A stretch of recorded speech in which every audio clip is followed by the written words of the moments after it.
similarly on page 26, the first paragraph. Just doesn't all fall together. The demolished structure at LA 208164 is the former residence of the Taggart family. That building foundation with associated features just doesn't quite make any sense. Okay. And then I have a question for the committee. Several times it talks about an archaeological clearance permit. Is that what we do? Well, that is what we do. When we approve things, generally it leads to an issuance of an archaeological clearance permit. They used to be actual documents Yeah. that had to be signed by the chair, and now they're in the ether and somehow or other they just happen, and who knows? Okay, all right, that's all I have. Thanks. We can talk about that in a little bit.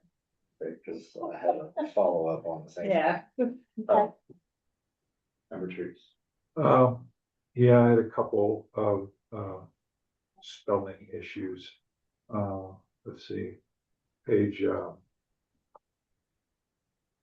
says 24, not finding it exactly yet. So we'll go to, oh, here, I can do it. It shows where it is. No, page 29 of PDF as page 26 of the report. There's a sentence here that says most are it's talking about the Lower Agua Fria farming community. It says most are related to the establishments of farms and ranches during the turn of the century. I think we should identify which century. Okay.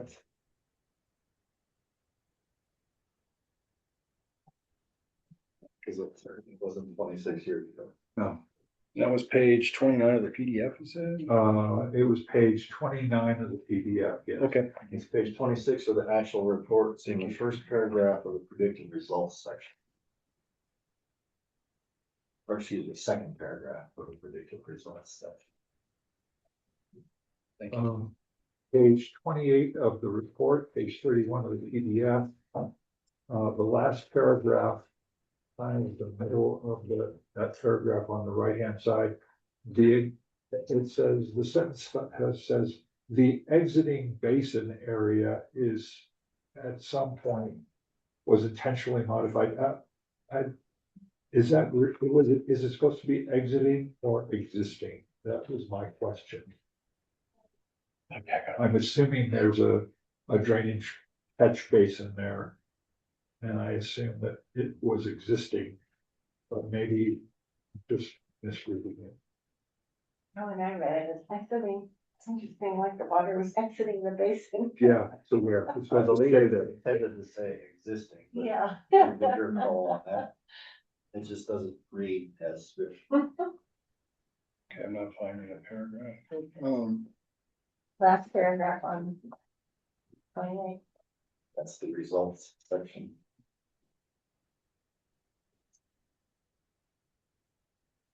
Before we go on, follow up on the very next sentence in that same paragraph. If the there also doesn't read, so if those words missing, supply them or take out the V. Will do. Go ahead. Page 30 of the report, 33 of what PDF. I think this is maybe what Gayla was catching up on about archaeological clearance permit. Right before that, in the recommendations area, it says provide and. It probably should be an archaeological clearance permit.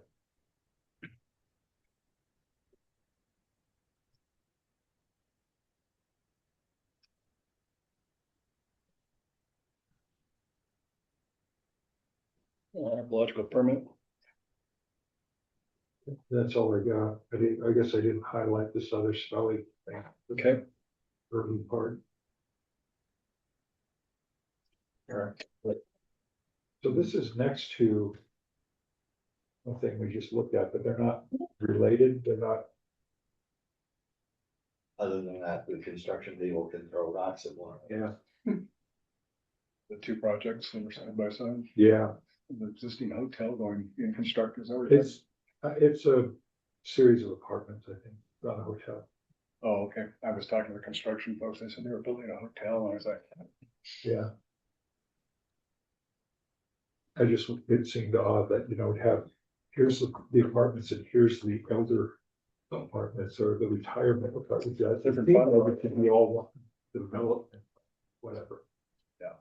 oh, different funding. That's all I got. Never met.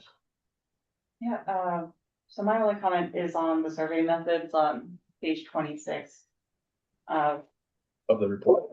Yeah, the report is you, it specifies that there's a location error of less than 3 meters was used to record the spatial data. The typical survey standard is 1 meter, so I was wondering. It was a Garmin that has a plus or minus 1 meter, but I always like to give it an accuracy of a lot more than that. I come to find out that they're not on places. A lot of people use that as a qualifier, but times we've all been back to a site and said it's not here, it comes to number. Okay. That makes sense. Want to ask clarification on that? And I ask clarification. Mhm. Are we alluding to the state regulations talk about extractive accuracy? Yeah, state and I think the LMS asked for sub-meter. Yeah. In theory, Santa Fe project was supposed to comply with the state regulations.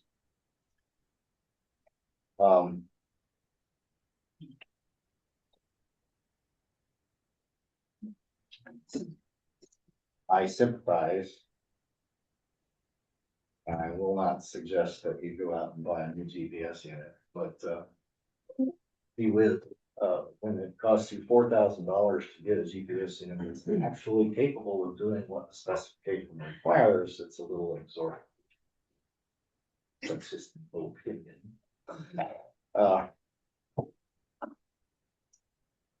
So, okay, anything else? No, that was it. Okay. I'm curious about this alignment that was thought possibly being old acequia. And I thought I knew what was being talked about and then read it again, and now I no longer know what is being talked about. At one point in the report, it says that the acequia is on the adjacent property to the south. But another place in the report, it says it's in the project area. If it's in the adjacent property to the south, it's not what I thought was being pointed at in the depiction, so. Which figures? Figure 13, for instance, shows what's interpreted in the text as a drainage passing through the southern part of project area. But also,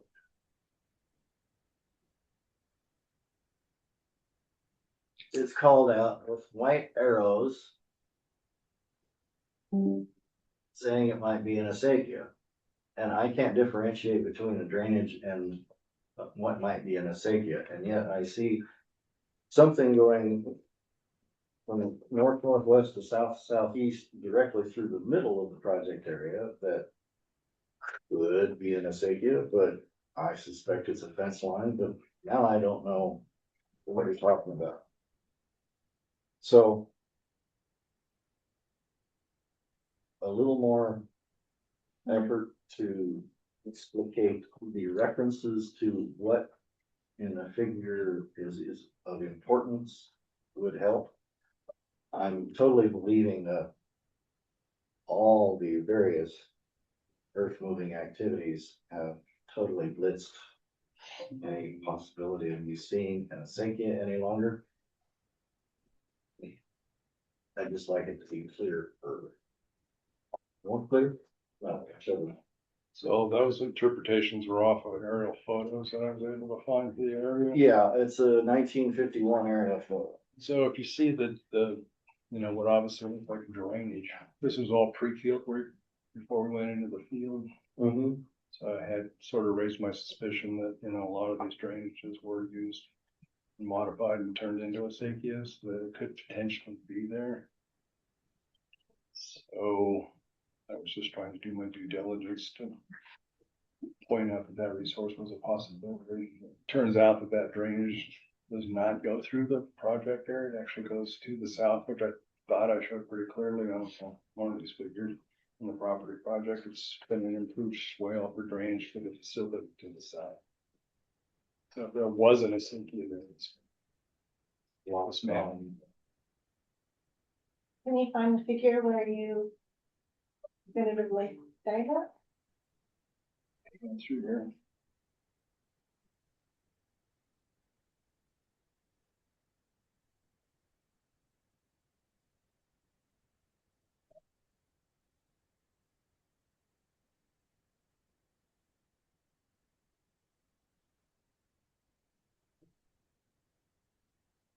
So the photograph that I took. Figure 15 that shows a fenced off area and the drainage swell on page 29. Okay. The fence is the boundary, the southern boundary of the whole area. That's the only physical evidence of actually the swale itself. Yeah, thank you. All right, and last. Just curiosity question. Is,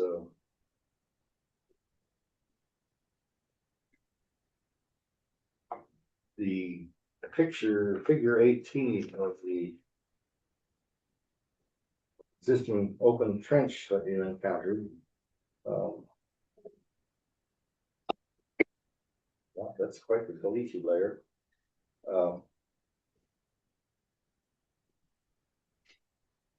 Did you get down into that trench and look around? I did. If you'll see, you'll notice I have my hiking pole in there, which I used as a reference pole to get in there, and they had actually stepped the profile trench. And so I am actually trained as a soil scientist and geomorphologist. So I went in there and scraped away at it and identified those horizons.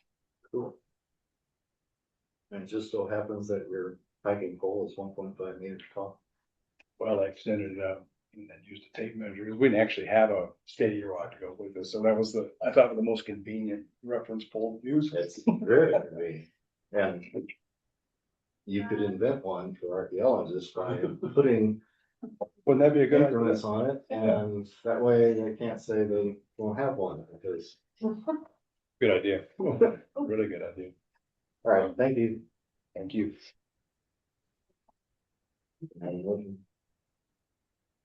In the case of 012-722, I propose we accept it with a few spelling changes.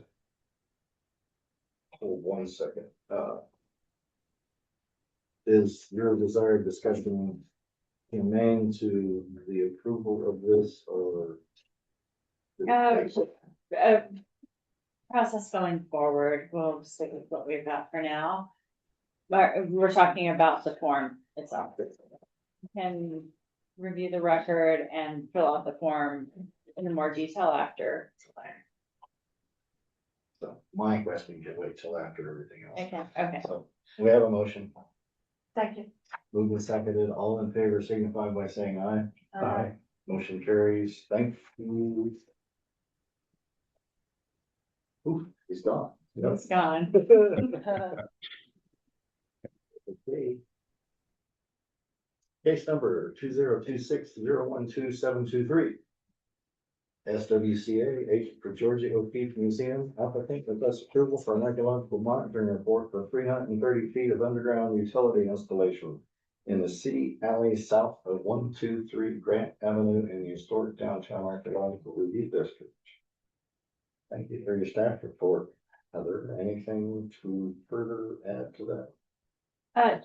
Chair Eck, so I noticed that there was a sentence fragment in there. I'm sorry, that's embarrassing.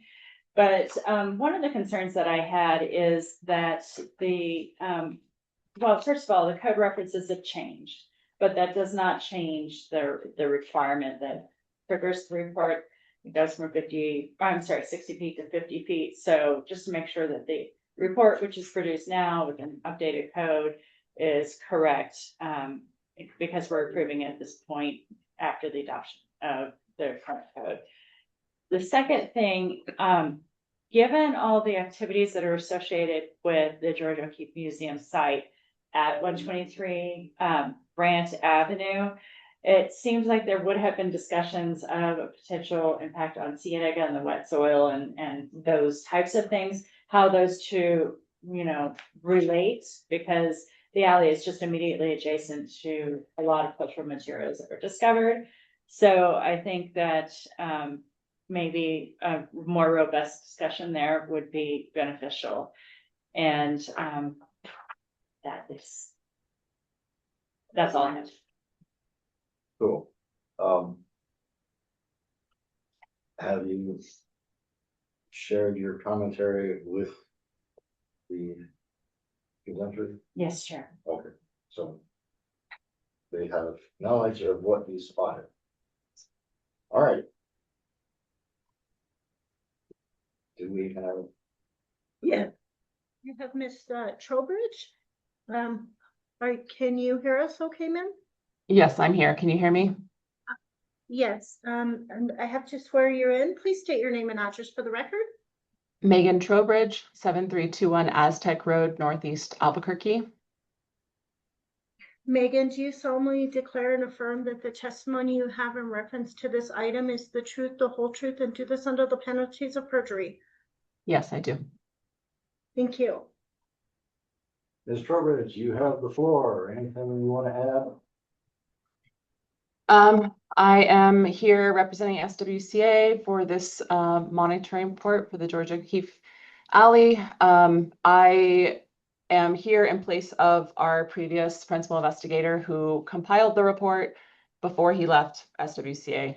So I am here to collect any feedback, comments you all have on the report, which we will address with our team. I may not be able to answer specific technical questions. I was not actually present for this work, but I'm here to represent and carry forward whatever we need to do to take care of this one. Thank you. Thank you.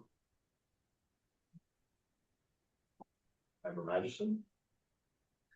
Okay, I wanted to first start with asking about the porcelain insulator that's discussed on page 45. I was wondering why that wasn't included in the artifact count. Which page? Sorry. Page 45 of the report.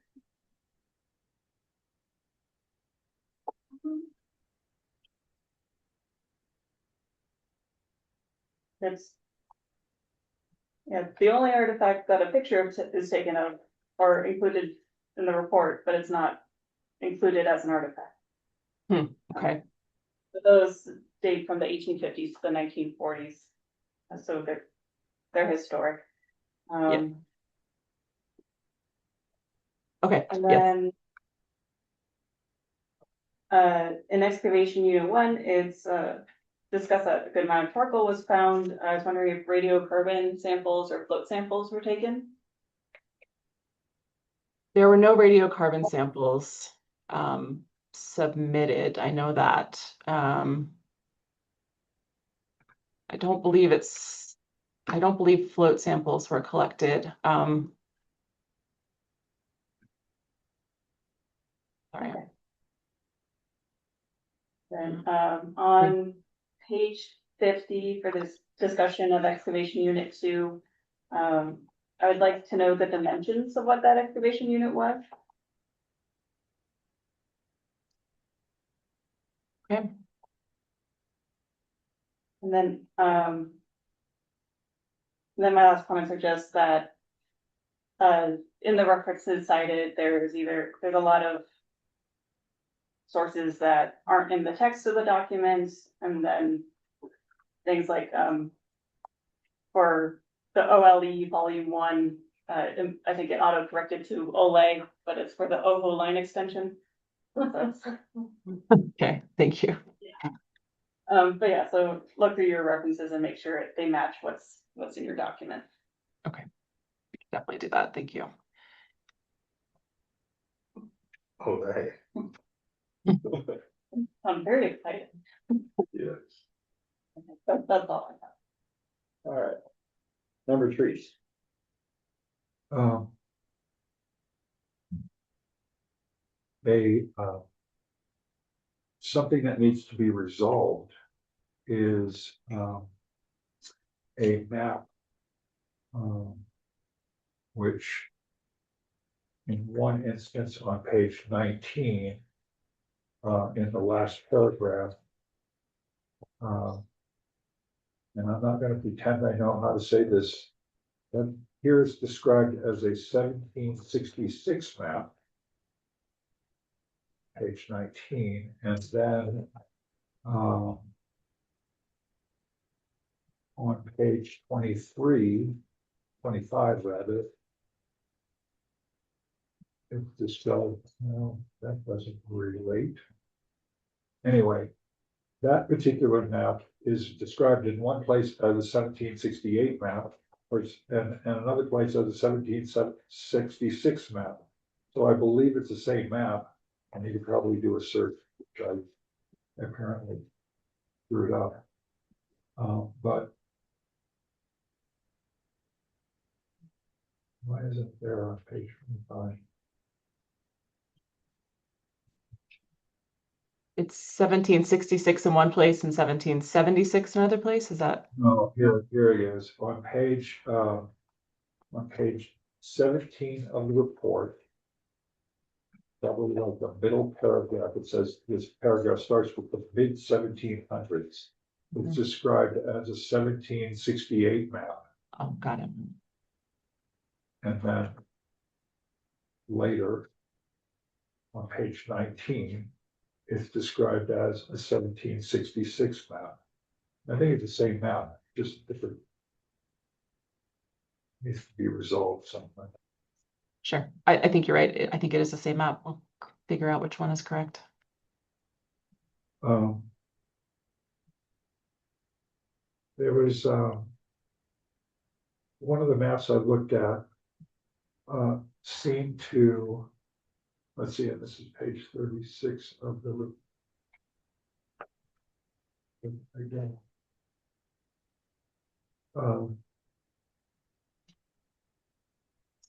The 1913 Sanborn map shows a box in the trench. And then later on a 1942 Sanborn map, it shows another bit of construction in the trench. I'm just wondering if one of those constructions might be your feature 1.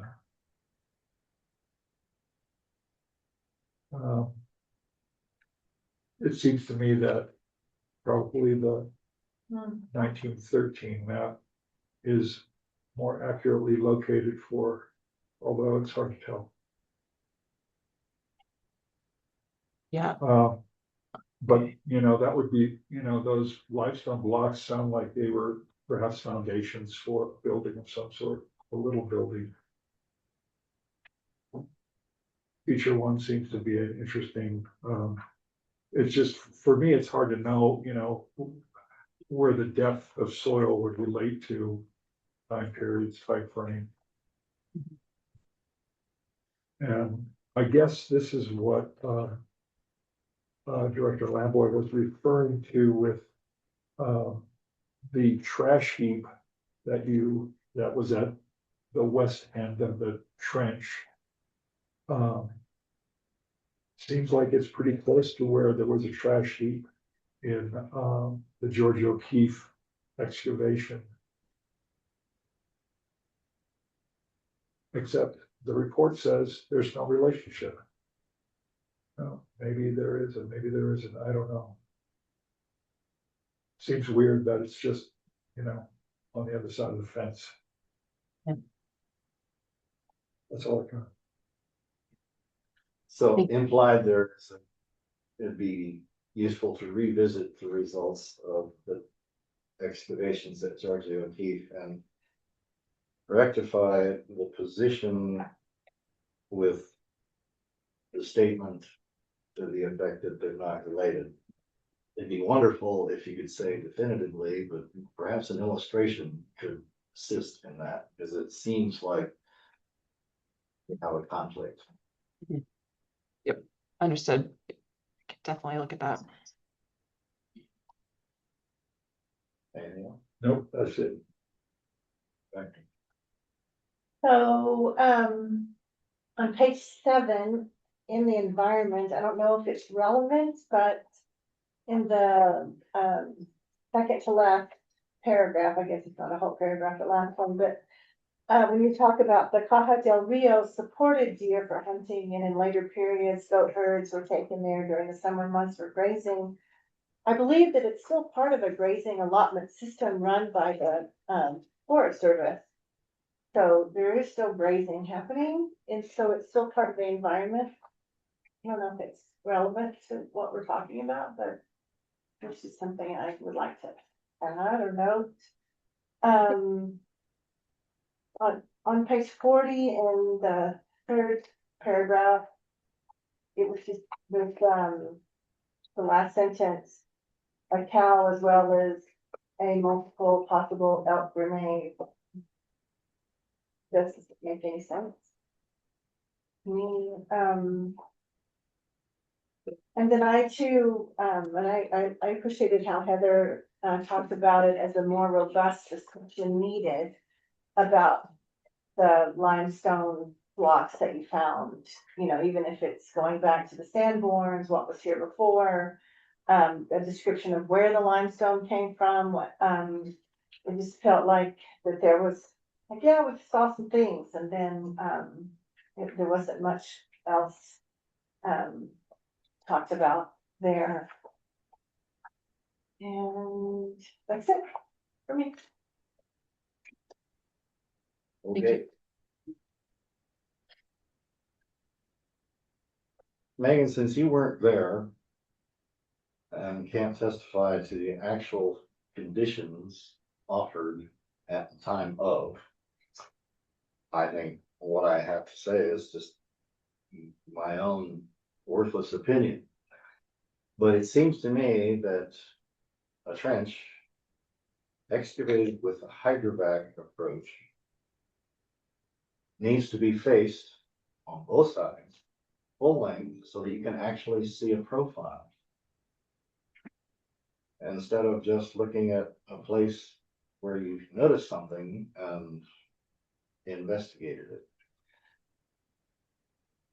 I'm fully prepared to accept the fact that there were no other features in the trench, but I would be a whole lot happier if I knew that the entirety of the profiles on both sides of the trenches were actually inspected. It just doesn't seem like they were. As stated, I could be wrong, but it just doesn't seem like they would. And since monitoring of a trench is our only chance to see subsurface, we need to make the most of that chance. There's the paragraph in question on page 38, second paragraph of the field method, says the trench walls were faced at varying intervals in locations where intact profiles occurred. And it makes an assumption, and therefore you're really just patting yourself on the back for having noticed that there was something there and then looked further. What we need to do is look everywhere and then describe what's everywhere in terms of its relevance. Because if there are previous trenches, great. Where are the previous trenches? What's their depths? Which direction are they going? In one case, something actually held a utility. Okay. If other trenches went to greater depths, we don't know if they held or to hold still utilities. I just think that there's a lot to be left to the imagination by the document. Yeah.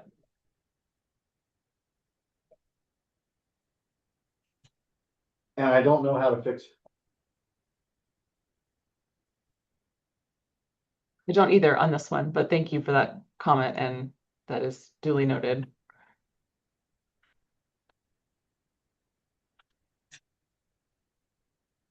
Committee, what do you think?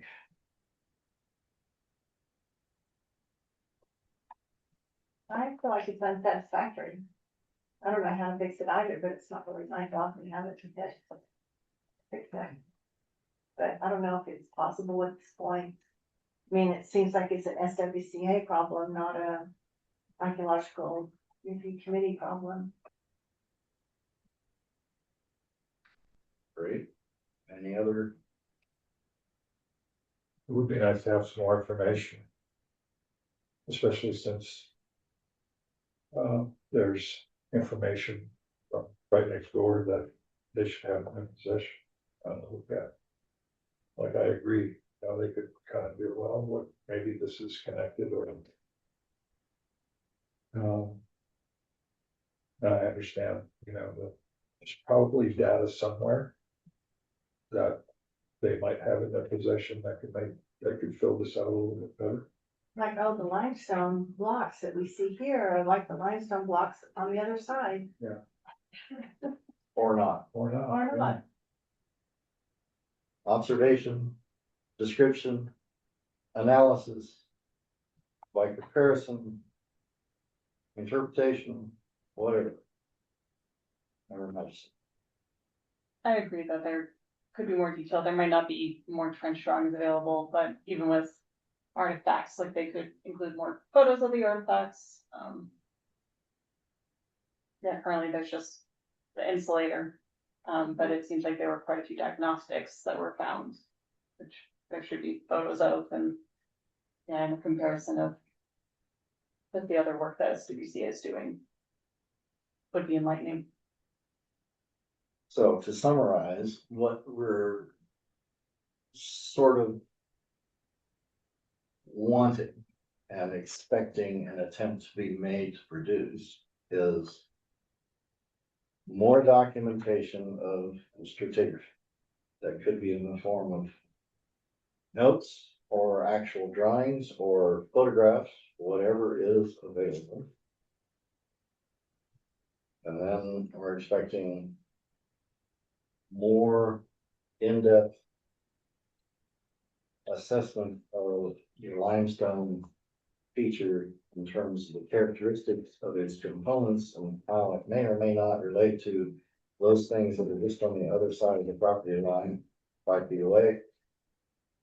And we're expecting more attention to the artifacts, given that there are more diagnostic by way of more interpretation, illustration, and fleshing out the arguments already offered. Is that a fair summation? Yeah, I guess part of it, would be to analyze or be able to state, and maybe this is not possible, whether that, if we're saying this, the George O'Keeffe is a site, is this an extension of that site?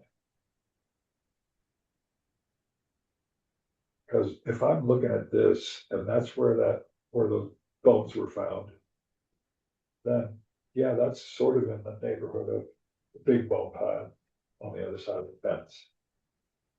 Now, the limestone blocks may not be related to anything that happened there, but, going back to old maps, you'd be able to determine that, it seems to me.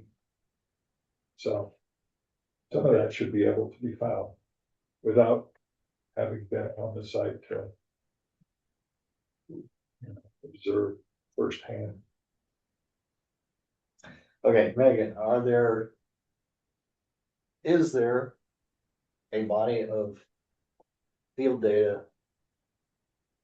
that is available to provide you some hopefully provide you with some means of fleshing this out?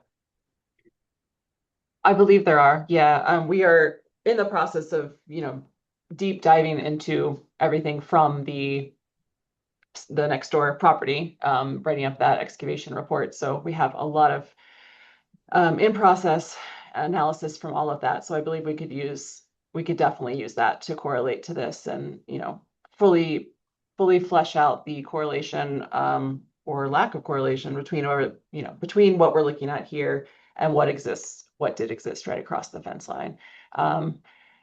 Artifacts, I don't believe there was very few artifacts collected, but we could absolutely look at whatever we have and dive into more of that as well, provide more details to the extent that we have those available.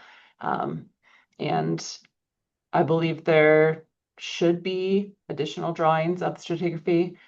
So whatever we have, absolutely, we'll combine all the pieces we have to provide more information here for all of this, get a more well-rounded picture of what's going on here.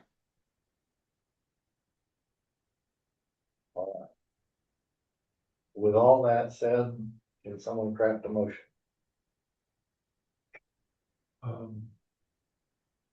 Chair. We may want to ask the applicant how long they need to make these changes. If we were to postpone it to a date certain, or whether they just want to come back and not postpone to a date certain. Fair enough. Given that the last time we postponed to a date certain, it didn't happen, so I'm sort of unimpressed with that whole option. Megan, what is the reality? Can you produce an augmented report in 2 months? Or do you need to have the analysis of the artifacts from the adjacent property more or less complete so that you actually have a body of something that is not in progress to which to compare that which you can glean out of the notes for this project? I think it would be helpful to have a good understanding of the artifacts from, the neighboring assemblage. We should be mostly through that assemblage by the end of August. I think 2 months might be a little tight for that, but I think 3 months is doable. Well, how about this? You have the other stuff done by the end of August that gives you most of September to consider and meet the deadline for the October meeting. Is that doable? October meeting, yeah. And the Usually the date second week of for October. October is? The deadline is October 6th and the meeting is October 22nd. Thank you. Excuse me. Is that doable, Megan? That is doable, yes. Okay. So. Committee. In the case of 012-723, the report will be withdrawn and resubmitted for the October 22nd Archaeological Review Committee meeting. Second. Moved and seconded. All in favor signify by saying aye. Aye. Motion carries. Thank you, Megan. Thank you all very much.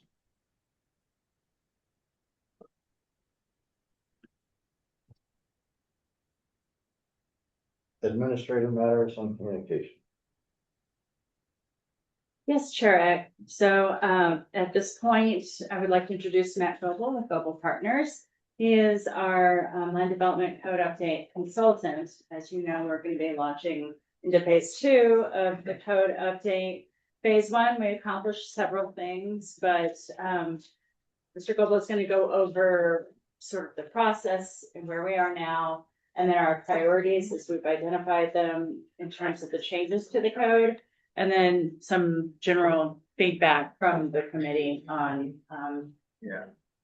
archaeological topics, I guess. Sounds good. I just need to get my computer attached to the screen. Sure. This is part of the official thing that's gonna be recorded and go out on the. Yes, Tara. Okay.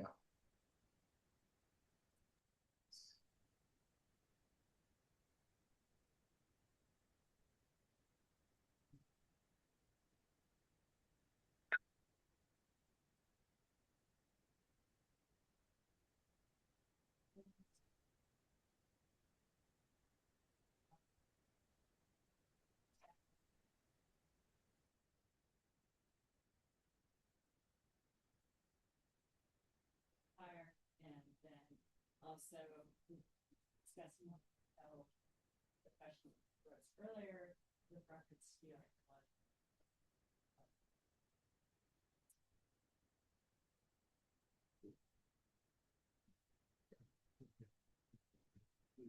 I sent you it should be from the email. I can resend. It is. I sent you the Zoom link.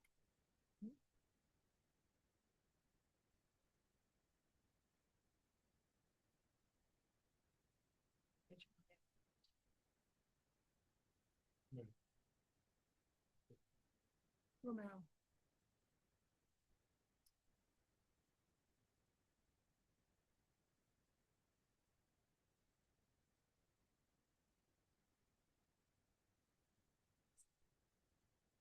You might have to give me the report back.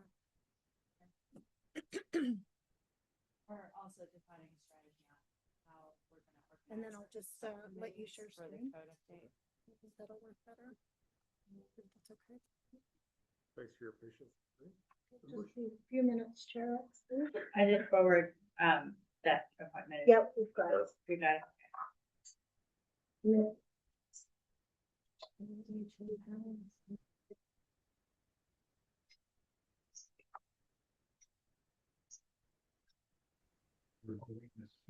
Clarification, are they city employees and what so much outside someplace?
During phase one of the land development code update.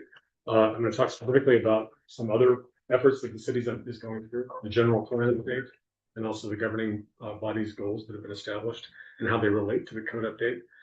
And then we'll talk about the drafting strategy that has been established for the phase two update, which is going to start getting into much more substantive issues, including ARC issues. The purpose of this meeting in particular is to hear from you all about preliminary policy direction or issue spotting that you might have for us as we get into the drafting, to tell you what our drafting strategy is so you can be aware of that and be thinking about how you want to advance ARC issues as part of our overall schedule. So that's the purpose of the meeting. There's a lot there. I think that the presentation, the slide presentation should be probably 20 minutes or so. And then once I get through that, there should be plenty of time for discussion, Q&A. First of all, just setting the stage. I think y'all were aware that we worked on the phase 1 project for quite a while. It took a while to get through the adoption process, but phase 1 finally did accomplish a lot of important things. It did reorganize the code substantially in a new way. It did complete a lot of things like moving some of the substance of the ARC related provisions out of the procedural section of the code into actually the zoning district section of the code, the overlay districts. Outside ARC, we did a lot of modernization of the administrative framework of the code, the common review procedures. We updated the overall enforcement nonconformity framework. A lot of formatting and usability issues were updated. A lot of cleanup, a lot of removal of obsolete information, fixing inconsistent cross references, etc. We established a pretty bright line, though, and that was not to touch anything that was going to require public engagement, public input, require some additional policy research or discussion. So our bright line was, let's keep it on housekeeping. There were a few substantive things that we did focus on, like housing incentives, but for the most part, primarily housekeeping. That meant that we had a lot of footnotes about things that said, hold on for phase 2, where we come back and do substance. So that's where we are. The phase 1 document was adopted last year, end of last year. It set the stage for, I think, an improved foundation for future code updates. Now, separately, there's some other stuff going on in Santa Fe that is important and relevant. The general plan update has been moving forward for the last year plus. Separate consulting team. You can see an abbreviated work plan on this slide that talks about where that process is, what stage it's at. It's overall, it's going to be a 5+ step process. You can see that they've gone through some of the initial visioning and goal setting. They've gone through scenario planning. They're starting to move into thinking about an implementation plan for that. The general plan is really important for the Chapter 14 land use code because it establishes the future land use vision for the city. It provides the vocabulary by which that need to be implemented, that needs to be implemented in the code update. It's going to look at the future land use map and think about where development should occur and where potential mixed-use development should occur and where additional historic areas might be considered. And all that material is going to be really relevant as we move forward with the code. For that reason, you'll hear me come back later when I talk about my drafting strategy and talk about how a lot of the code updates will need to be kind of at the back end because the things that are really dependent on the general plan will come later to allow this project time to move forward. In the meantime, we can focus in the short term as a code project on process improvements and other things that are not especially relevant to, won't be affected by the general plan update. So this is all just here for your background, just so you know that that's going on separately. We are monitoring it and we'll be aware of it and be looking at its implications for the code update in the future. Just a slide to show you that there is a public outreach strategy, and for each of those steps that I mentioned, and there's still a ways to go. Each of those pieces has gone through, planning commission, technical working group. It still has a ways to go in terms of community partners, involvement, general public, governing body review and adoption. So just suffice it to say that train is moving, but it's a separate track. We're watching it and we're going to merge the tracks and get on board with them and whatever that metaphor is as we get later in the process. Another thing that's going on is just ongoing political evolution of the city. And your new council, your new governing body has set forward some strategic goals for their time in office, summarized at a high level on this slide. That's actually a really helpful tool for us in terms of thinking about buckets of issues, thinking about categories of things that Santa Fe needs to address. Housing and affordability, top of mind for many of the councilors that we've talked with, as well as many people in Santa Fe. Process modernization, infrastructure and public safety, sustainability and resilience. Just focus on the big categories. And suffice to say, we're reviewing their kind of thinking, their organizational structure, and we're using that to help structure our conversations about how to move forward with phase 2. So that's the background. There's a lot of important material out there that helps us start to define what our phase 2 is going to look like. What will phase two include? As I said, we drew a bright line in phase one. It was the housekeeping stuff. Now we get into the more challenging issues. All those footnotes that I talked about, all the things that we flagged for, we've got to get to that in phase two. Maybe it's a new definition, or maybe it's rethink the relationship of how the state and the city work together in the archaeological realm. All those things now need to be looked at in phase two. There's also things that have just come up in the meantime. While phase one was being developed, since we wrote all those footnotes, there's new stuff. And so we're going through these workshops. We'll do surveys to capture new issues that need to be addressed. As I said, we have done visioning workshops with Planning Commission, with governing board body, with HDRB so far, you all today. We've been organizing those discussions around the 4 topics you see on the slide. Generally tracks the governing body's organization. I'm going to get into those in a little bit more detail now. When I talk about housing and neighborhood compatibility, some of those issues might be, where should additional housing flexibility go? Do we need more of the missing middle housing, the supposed missing middle? How do we think more about neighborhood edges? If you've got a mixed use focus on a big corridor in a certain neighborhood, how do you think about the edges of that and how it relates to existing neighborhoods? What code changes could better support housing diversity and affordability? Those are issues that we've talked about so far. That has resulted in a topic list that is excerpted here. It's not the whole thing, but things that would be addressed in this bucket would be like ADUs, missing middle housing, affordable housing incentives, short-term rentals. Some of these things are already in the pipeline.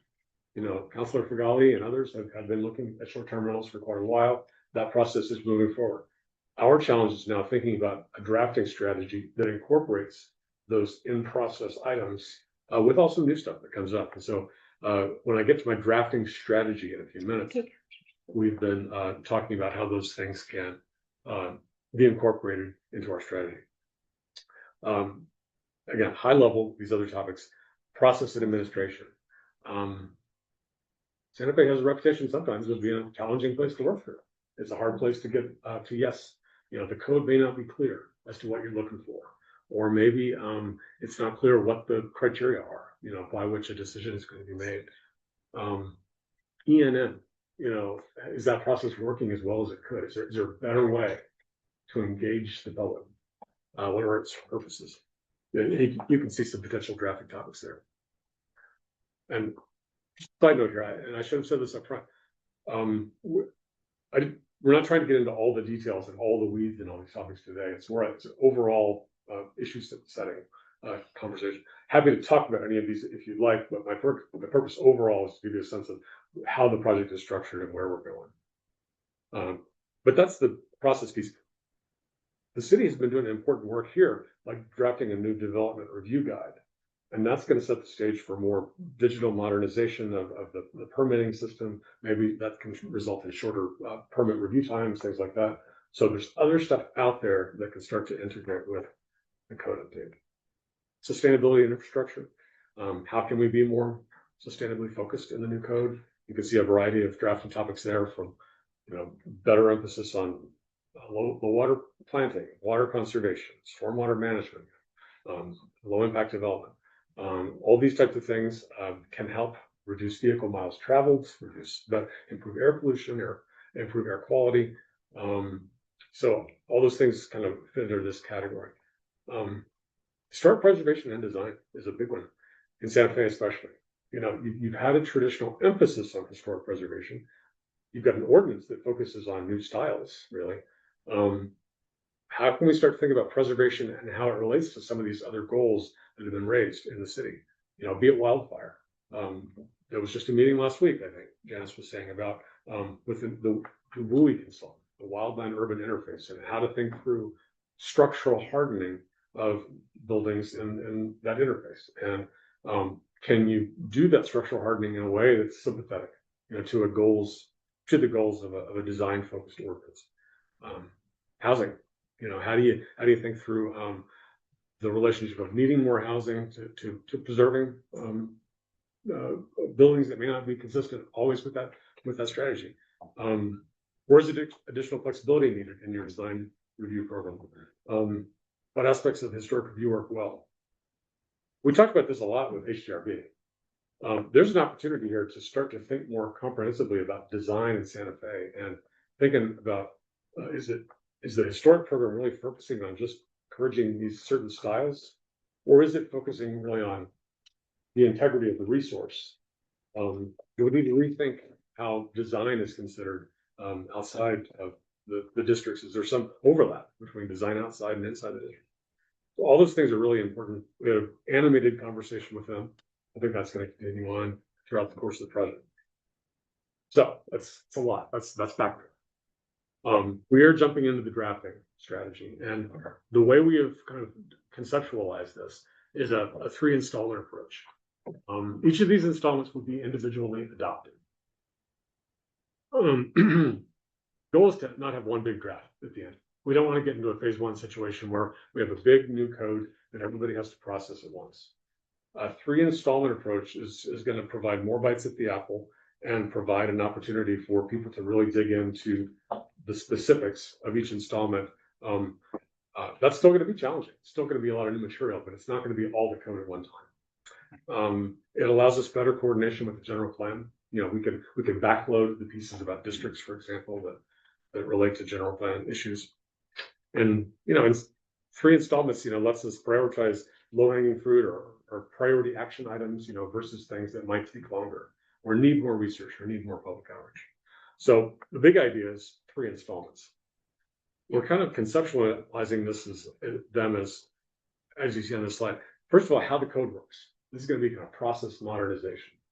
And I'm going to give you more detail on these. And then how is development designed? And that's how is the site protected? And then how is the site enhanced? And how is the building developed? And then finally, where development occurs. I'm sorry, that should have installment 3 there. They don't fix that. But that's the 3 installments. Now, for each of those, I'll just give a little bit more definition. High priority items front, you know, with relatively clear policy direction. We already know what needs to be done with process modernization. Limited dependency on the general plan update. Why do we put these things first? You know, we think it's already consistent with where the general plan is going and with the governing body goals. We think that you can have some quick wins in terms of customer experience. We think, you know, getting this adopted relatively soon, i.e. end of the year, maybe first quarter 2027, could create some momentum to reestablish that after the long phase 1 adoption process. This kind of stuff is not going to be as dependent, you know, on future land use changes. So when I talk about these kind of things, there's a lot of text on these slides, and we can get you copies of this, but it's just to give you a flavor. You know, looking at all those things like ENN, you know, streamlined permit review, appeals process, coordination with the e-review implementation that Heather and her team are working on, all that kind of stuff. Some of the housing and affordability stuff that might be really pressing, but we didn't get to in phase 1, like refining the ADU, parking reductions, and then some additional enforcement and code cleanup. That's our thoughts on the initial first piece of what the drafting should be. All that's got to be reviewed carefully, you know, by the public, by the internal team. We think, though, it's relatively clear from a policy direction where that needs to go. So hopefully it can be a faster piece. Installment 2 is a bigger lift. This is probably where ERC issues would be more concentrated. You know, substance, getting into the substantive policy stuff beyond process about how the site is developed and how buildings are developed. This stuff requires more policy direction and more discussion. Housing and neighborhood standards, design and site standards, and historic preservation coordination. These are all, again, bigger lift items. You know, if installment 1 was going to take till first quarter 2027, this is probably an additional year after that.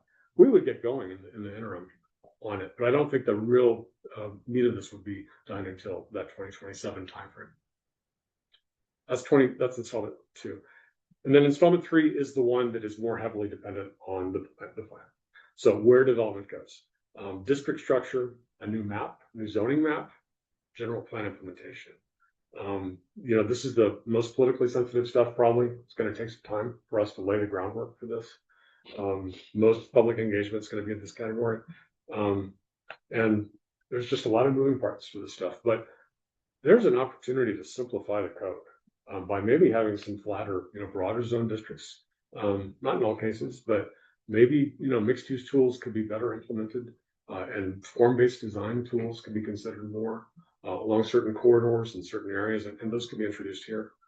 Maybe there's some opportunity for cleaning up historic district boundaries, thinking about separating downtown and east side, for example, since they're very different character areas. All this future land use implementation stuff, thinking about overlay district updates, district consolidations I mentioned, and maybe some larger structural reforms to the code as well. So a lot of stuff there. Big idea is can't get it done all at once. We've got to be able to tell a clean story for each of these installments to get through this. We think our structure of how the code works, how development's designed, where development goes, that's pretty clean. That's hopefully going to be a way to move forward on this. ARC is a targeted part of the code. It's an important part of the code. We started to get some feedback from y'all in the first go around in phase 1. We did some simple stuff. We relocated your substance, from the procedures article where all the archaeological clearance permit stuff was embedded under the description of the ARC. We moved that into the actual overlay district chapter, similar to a overall structure consistent with other districts. Simple stuff. Got some new mapping in place. We did some other kind of minor cleanup, but we had a lot of footnotes there and said, things that we needed to focus on in phase 2. Things we already identified, for example, were defining key terms, human remains of historic age, archival research. Those are some things that y'all have flagged that needed to have better updates, a definition in phase 2. Adjust the permits requirements to include a variety of things that you see on this slide. Better testing, testing a greater extent of the lots, tying permits to projects rather than locations, relating findings on adjacent lots to one another. I'm not an archaeologist. I would be, coming up to speed on all of this stuff, but you have expert archaeologists here. The point now is going to be to think through, what's wrong and what's right with the code as you have it and the permit requirements and how we can adjust that. This will be the time to do that. And I think by putting this in that installment 2, that's going to give y'all time to start to think through how you'd like to see some of these things resolved, and then give us time to draft it. Align conflicting state and local regulations and terminology. Augment local regulations as warranted by limitations and state requirements. I heard some of this come up here in earlier conversations today. I think I did. Review ARC process to ensure emphasis is on preservation of resources rather than completion of paperwork. That's not me being glib. I think that came from some conversations with some of y'all thinking through, and it's a paraphrase, but thinking through, how we can really make this a meaningful step in the process and maybe not just a check of the box. And that's going to require, as in other parts of the code, thinking through big issues versus small issues, and where do we really want to focus our attention and time, and where are relatively small things that can maybe get through at an administrative level with staff, or what needs to go up to y'all's level or to a higher level. So those are things we already identified. The balance of this meeting really is to now talk about that and to say, did we get those right? Do you have any more detail for us? And are there other things that you would like us to be considering as we move forward? My last slide here, I think it's just next steps. After we go through these visioning workshops, and you're our last one, we're going to be working to refine our drafting schedule, to refine those buckets as we move forward, to get into some specific details and timing. I should say that we are moving forward with a 4-committee structure right now. A lot of people have to have eyes on this. There is a subcommittee on planning and land use from Planning Commission that is kind of our main overseers. There is a external stakeholder committee. In phase 1, we had 2 of those, a TOG and a TOG. We're going to combine those into just one external stakeholder committee moving forward. We think there's going to be a historic committee as well, probably made up of some members of the H board with some design professionals, with also at least one member of the governing body and maybe one planning commission member as well. to help think through some of those thorny issues about preservation and one. And then the fourth is going to be the working group. It's going to be planning and land use department and city attorney's office. And it's going to be augmented by various other departments, you know, as needed. So if we need to bring in water, we need to bring in public works, we'll do that on an as-needed basis. That's going to be our committee structure. That's staff working group. The last one is staff. That's, so I just want to I should have put that in a slide probably. But that's the committee structure we've been kind of refining in our heads as we move forward. But I think as far as timing, you're going to see us again with a first draft, with a draft assessment report that lays out this bucket strategy, puts everything I've said in written form and starts to really memorialize this drafting structure pretty soon, probably mid to late August. But you were saying that our stuff is more phase 2 and less phase 1. I think so. I just be clear on the terms. I'm trying to use installments because the phase is the big part of the project. Got it. But yeah, installment 2. Installment. But that's part of our vision and conversation is, you know, you see anything that's so urgent that you really want to make a case for it to be an installment 1. Do you agree with that installment 2? But anything to add? Yeah. Just wanted to mention that since in installment 1, we are addressing some of our procedural streamlining. If there's anything that you identify that's been problematic to you in applying the code in your work, we might be able to take some of those fixes and bring those into installment 1 if you felt they were, you know, relatively simple or straightforward enough. That's great. That's all. I just threw a lot at you. Could you go back to the installment plan, please? Installment plan. Find the code on the installment plan. Okay, Is this thank one? you. Yeah. Yeah.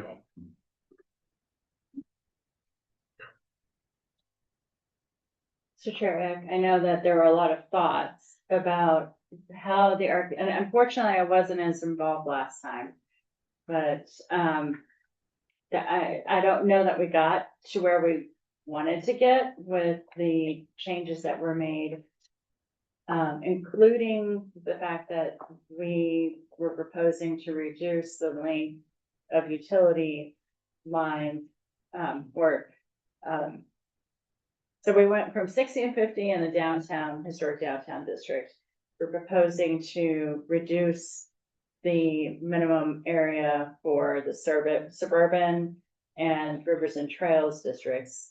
And so do we feel like that's important enough that we need to put that into installment 1, or should we put it into installment 2, have some additional discussion? And what are the things you'd like to see? One of the thoughts is the archaeological map, the overlay district. I don't know, Matt, if we need to do this with the zoning map update or since it's in the code, but it doesn't cover the entire city. Notice that. Yeah, it does. So since the ordinance was written, we've done an annexation in 2008, 2009 that included a lot of county land. That also the airport has always been city-owned land, but that is one of the annexations that was done from the county at that time. But you can see the city boundary is expanded. So we may also want to talk a little bit about having some sort of process for the edges. The city limit is not going to change anytime soon, but is there something that some collaborative thing we want to do with the county on the edges, because archaeology isn't just limited to a boundary. Yeah, important concept, and just to work off of within the city, the requirements of the more restrictive district apply to any project that includes more than one district. You don't change requirements at a boundary. If it's 12 square feet in the downtown, it's downtown. I don't care if it goes all the way to the airport. That is how you handle edges. always putting in, never out. Okay, And that's, remember, that's an installment, how the code works. That would be a procedure. Bucket. Yeah, that could be a cleanup. Yeah. Is that a codification of an existing policy? It's somewhere in the code, as far as I recall the code. I'm not sure. I Over think 30 it's years, not- It's at least Clear. a policy. Yeah, At least a, whatever we used to call those stupid things that we wrote that nobody paid attention to. Interpretation. Report. No, well. She's here.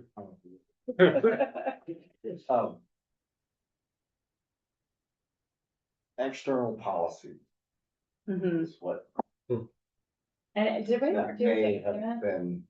with that or not? Do you know of our like unwritten rules manual, external policy? Maybe we need to do a workshop on that. Yeah. Okay. So I have it pulled up and I don't think it actually does say that. What you're saying that if the project is within multiple districts, the most restrictive applies, Which code are you looking at? the most recent. Okay. Yeah. That's another problem, because the old one is in here, and as an example, when a question came up, I looked on the city's webpage and I searched. And I'm a troglodyte, I admit it. But a person who wants to find the answer to a question should be able to search the code and find all of the relevant places where something is mentioned. They cannot. The entire new thing, if you search for something and it's in the new thing, it appears on the list, new. But where? Doesn't tell you. The only way I could search it was to download the damn thing and then search that PDF. Yeah, that was a problem that we had with the document, and Matt has been cleaning up that document for the past couple of months, and it would be. Wherever it was written, Yeah, that was, and since it's not in the new code, well, okay, I'll throw the city attorney under the bus, that was the cause. It's, that is always how we have always done it. And that is the only logical way to always do it, because otherwise you have somebody saying, well, it's only 12 square feet. We have to have a policy that says we don't give a shit. It's in, it's in. If you're crossing the boundary, you're in, period. End of statement. So another thing that we added to the code this time was anything that is within 25 feet of a known archaeological site, and this came up on a recent case. Then there needs to be a review. So on the case on Cerro Gordo Road, there was a site that with an LA number that was across the street. That's not within 25 feet, but I took liberty to say public right of way doesn't count. Maybe that was the right thing. Maybe it wasn't the right thing. Also, that was different districts. So the one that is the area south of Cerro Gordo Road is the historic downtown. Area north of Cerro Gordo Road is rivers and trails. And so I still took liberty and required that the historic downtown You applied process. the logic absolutely appropriately.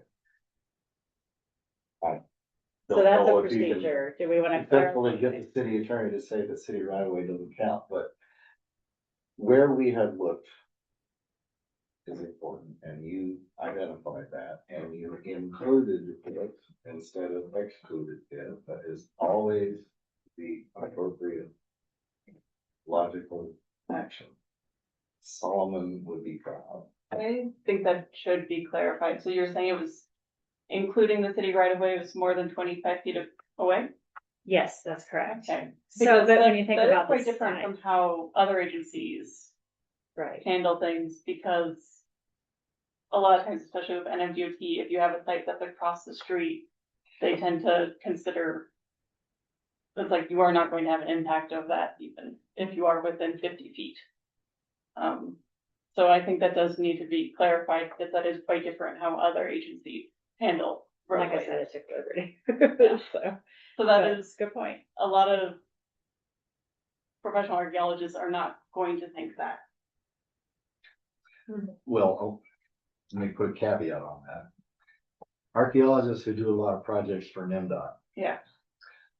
have been trained to put on the blinders and do the project.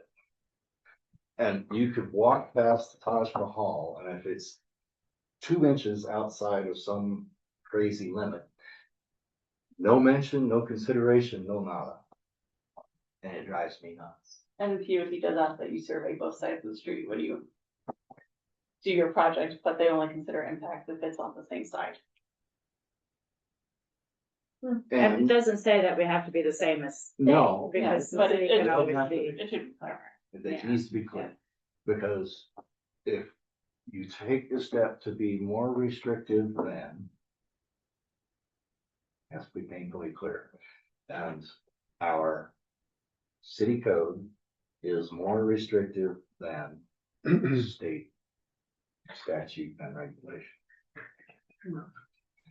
And so the problem with people trying in from somewhere else saying, well, I followed the state rules. State rules go so far, but in the city, you have to go further. So all those painful steps away from general state regulatory environment have to be very, very carefully specified, because they're going to be, people just don't think. There are going to be people who think it doesn't apply to them because, hey, they're an archaeologist,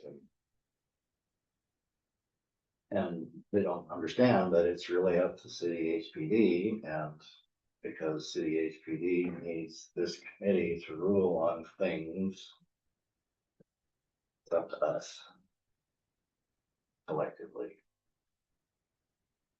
So So, those two things in terms of procedures, because I'm trying to identify what are the big things we want to address first, if we're gonna, go along the lines of installments. Or, if there's something that feel is urgent that needs to be addressed, that we miss or what have you, then we can include that as well. There was, something on one of the slides that said consideration of projects rather than lots. yes. And if you could pull that particular one up, I could see that, is that it? That's all we have in the presentation here, yeah.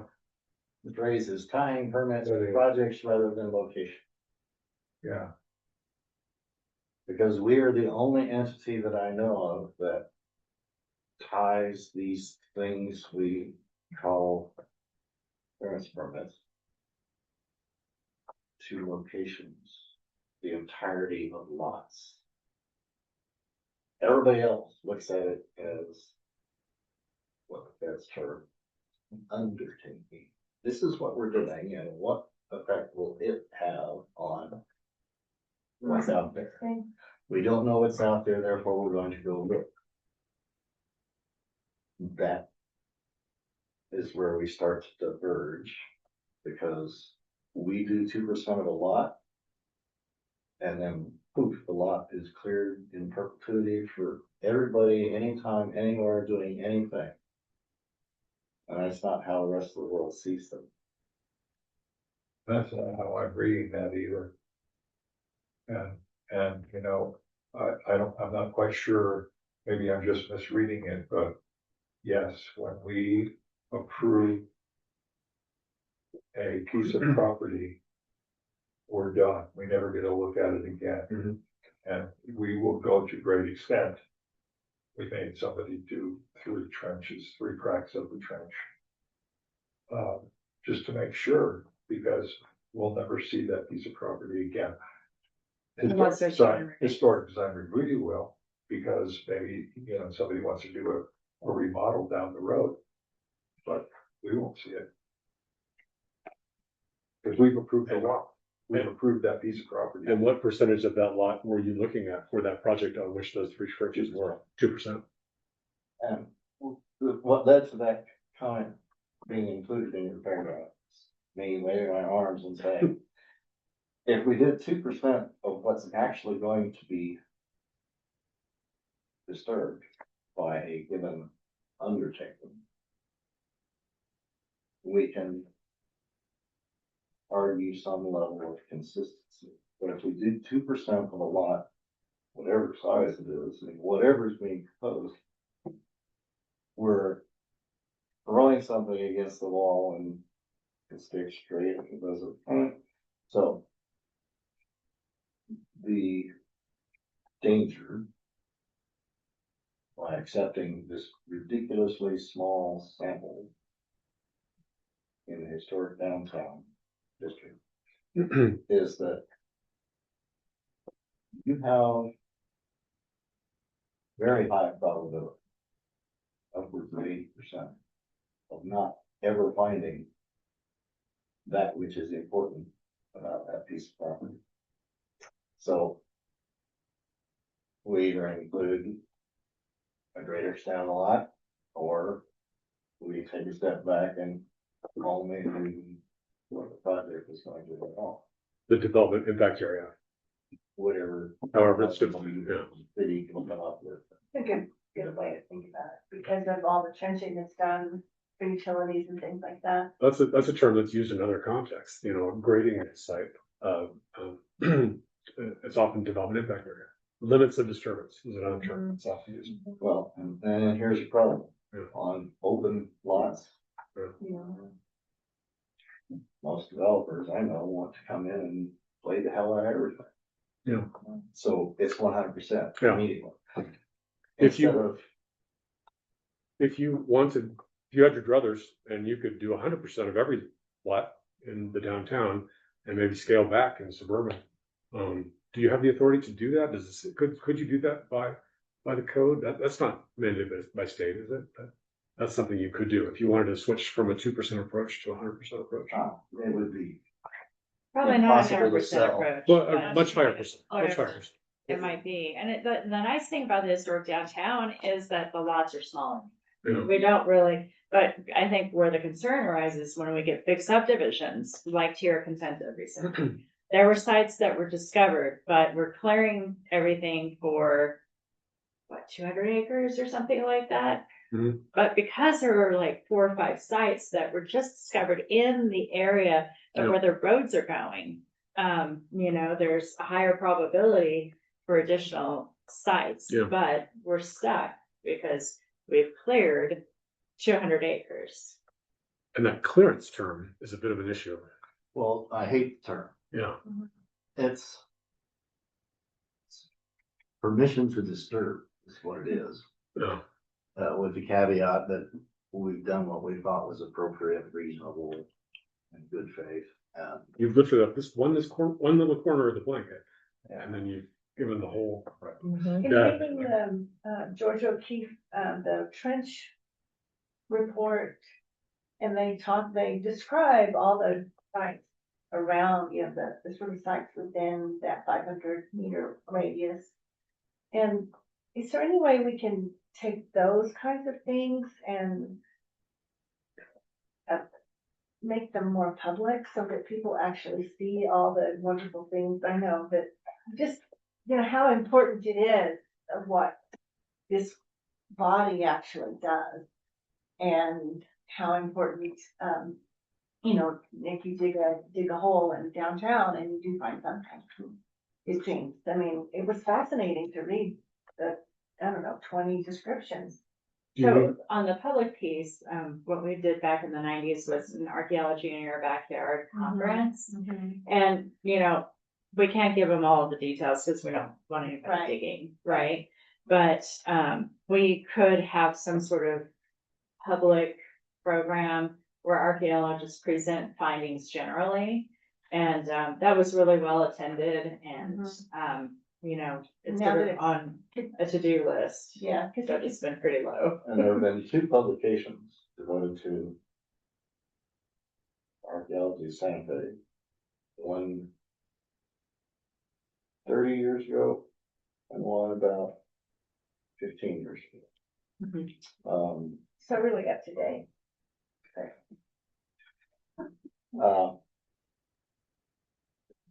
Former chair of this group, Steve heard that? no. Shapiro, Oh, Jason Shapiro or something like that, yeah. he wrote a very nice book that talks about the archaeology of Santa Fe, and it's presented in a way that the average person can get a lot out of it. And it doesn't go into details about exactly where things are, but, So maybe finding ways to you know, expose you can those. suggest maybe Yeah. it's time to update it again, maybe we can. So your idea is more about publication after decisions are made about things, or is it upfront about getting people involved in? Coming, to like this one lot we were talking about where they had to dig the trench 3 times because we kept saying, well, you haven't gotten there yet. Mhm. The second time with that case was in front of us, the property owners came to cajole us, I think, into accepting what they already done. And I wanted to say, which was not the appropriate time to say it, is, well, what if we found something? What if this is really an important, you know, campsite for someone 1,000 years ago that we won't see unless you go down all the way. And so it as opposed to a hurdle to be gotten through, because we're a hurdle, Yeah. right? I mean, H4, the archaeology, we're a hurdle where people have to, oh my God, now we have to do this. I mean, they're not happy that they have to now do this, like the project on Paseo, that was recently, approved by H4. Now they have to do archaeology. I mean, they can't believe that they have to go through archaeology. This need for more public education has come up in several contexts also. It's like, why is the city such a hard place to do business in something? And why is the city doing these things in the first place? Why are Why these do they want regulations? to move to such a historic place? So, I think some simple explanations of the importance of what you're protecting and, you know, what it is you're trying to preserve and keep special, that can go a long way, but the city's websites and other tools don't do a good job of that. They don't make it easy to search the regulations. Part of that right now is a short-term problem with the incorrect document was adopted, but we're fixing that. But, at this point. I think a lot of it too has to do with, there's so many people moving here from places that this just wasn't, you know, an issue at all. And, you know, I would say probably in the last 10 years or so, more people have moved here from disparate parts of the country Yeah, and don't have any, they just, you know, read a magazine and go, oh, let's go there. they have good food And there. they don't realize Yeah, where they're moving. Well, even other corporations like Easy Fiber has been a tug of war and, you know, We haven't seen him in a while. yeah, but there's lots of stuff going on. I do have some pretty specific procedural improvement suggestions, especially when it comes to utilities. Probably partly why it's such a tug of war is because the permit procedures really only apply to lot development and they don't apply to utility main extension. It talks about reconnaissance, doing testing reports, which isn't really possible when you're doing a utility main extension because those are usually in road right of ways. So there is just no written procedure for how you get your utility main permitted. And also with the introduction of the 25 feet from an archaeological site and historic downtown, that's going to cause utility maintenance to have to now be permitted. There's no procedure for that. So I just submitted 6 permit or monitoring plans for each one is only for 25 square feet of disturbance. So I'm sorry, you're all going to have to read those next one.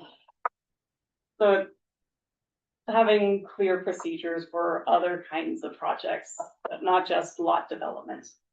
And Do you don't mind if I stop sharing this so I can take notes? Do we need this anymore or the? Go ahead. and then also I went and looked for references to sterile soil, since we did ask for that, the Comunidad Miguel project to keep going back. That's actually not mentioned in the new code. It says that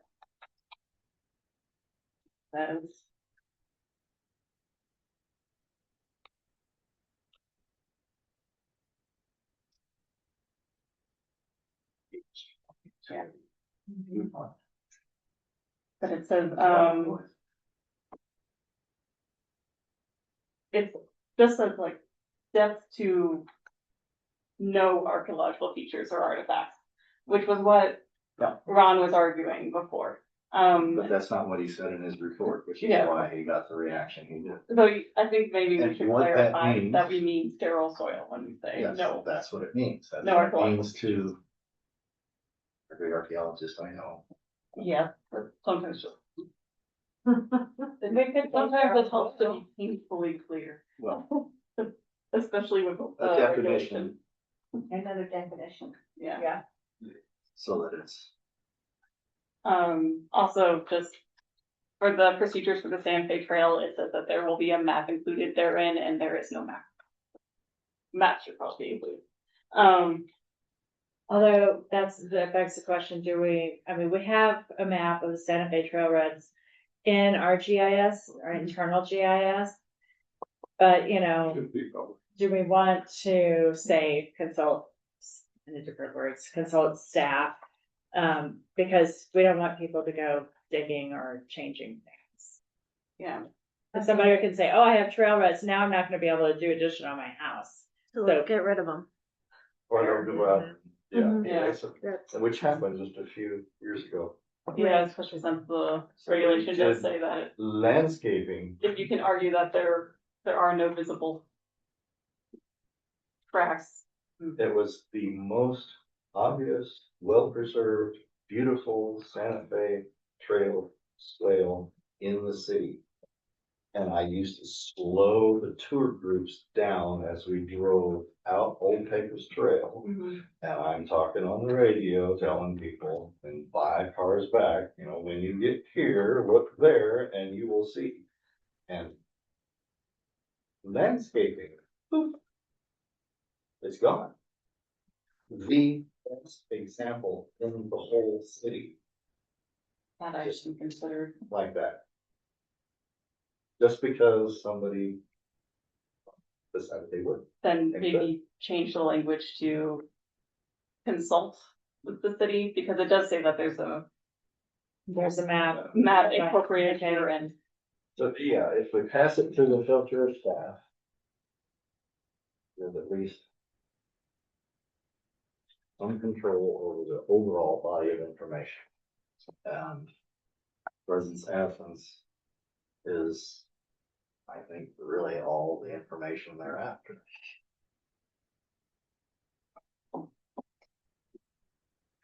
Are we tweaking the system or are we kind of talking about fundamental changes? I'm trying to get a sense of the scale of magnitude here. These are frustrations with permit process. Trying to get a sense of, do they require a complete rethink? I think we're emphasizing what's important to us. It which needs to isn't be clear upper from discussion. code language. Okay. for the permit procedure, since there is currently nothing written, it would, A better articulation of what the steps are. yeah, especially for projects outside of block development. Okay. But I do like that project based versus lot, or, Yeah, so that way your utilities can actually be a project. yeah, especially working. When I was working in utilities. I don't know, I'd be like, oh yeah, we need a ARC clearance for this. And the developer pulls out an ARC permit from 1985 and is like, we're covered. Yep. Like, Yep. yes, Yep. Yeah. that doesn't seem right. Every other agency has a 10-year limit at least. Oh, that's interesting. That's a good point. too. Yeah, let's have a limit. If their clearance permit is from, for instance, the Los Prados Park or Los Prados development, where there was some confusion about why is she bringing this back? Well, I mean, the studies were from when it was in the county, and there was condition that was imposed by the ARC, and I wanted to make sure that the condition was met. So, that is a good point. Do we want to maybe put a time limit on it? Hmm. You talk about public comment, they're gonna have 4 hours of interval on that one. Right. They could Well, that- resubmit the same report, they just have to update their permit. We had a variation of that on a Mm. project that a certain developer representative Hmm.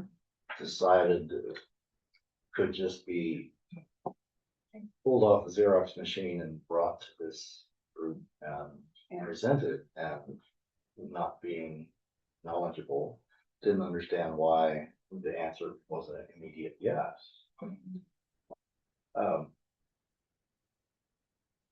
With other agencies, you have to fully redo all the archaeological work. If you haven't done your project within 10 years. I'm Yeah. wondering too, there shouldn't there be a limit on when the project that the application was paid for was actually done?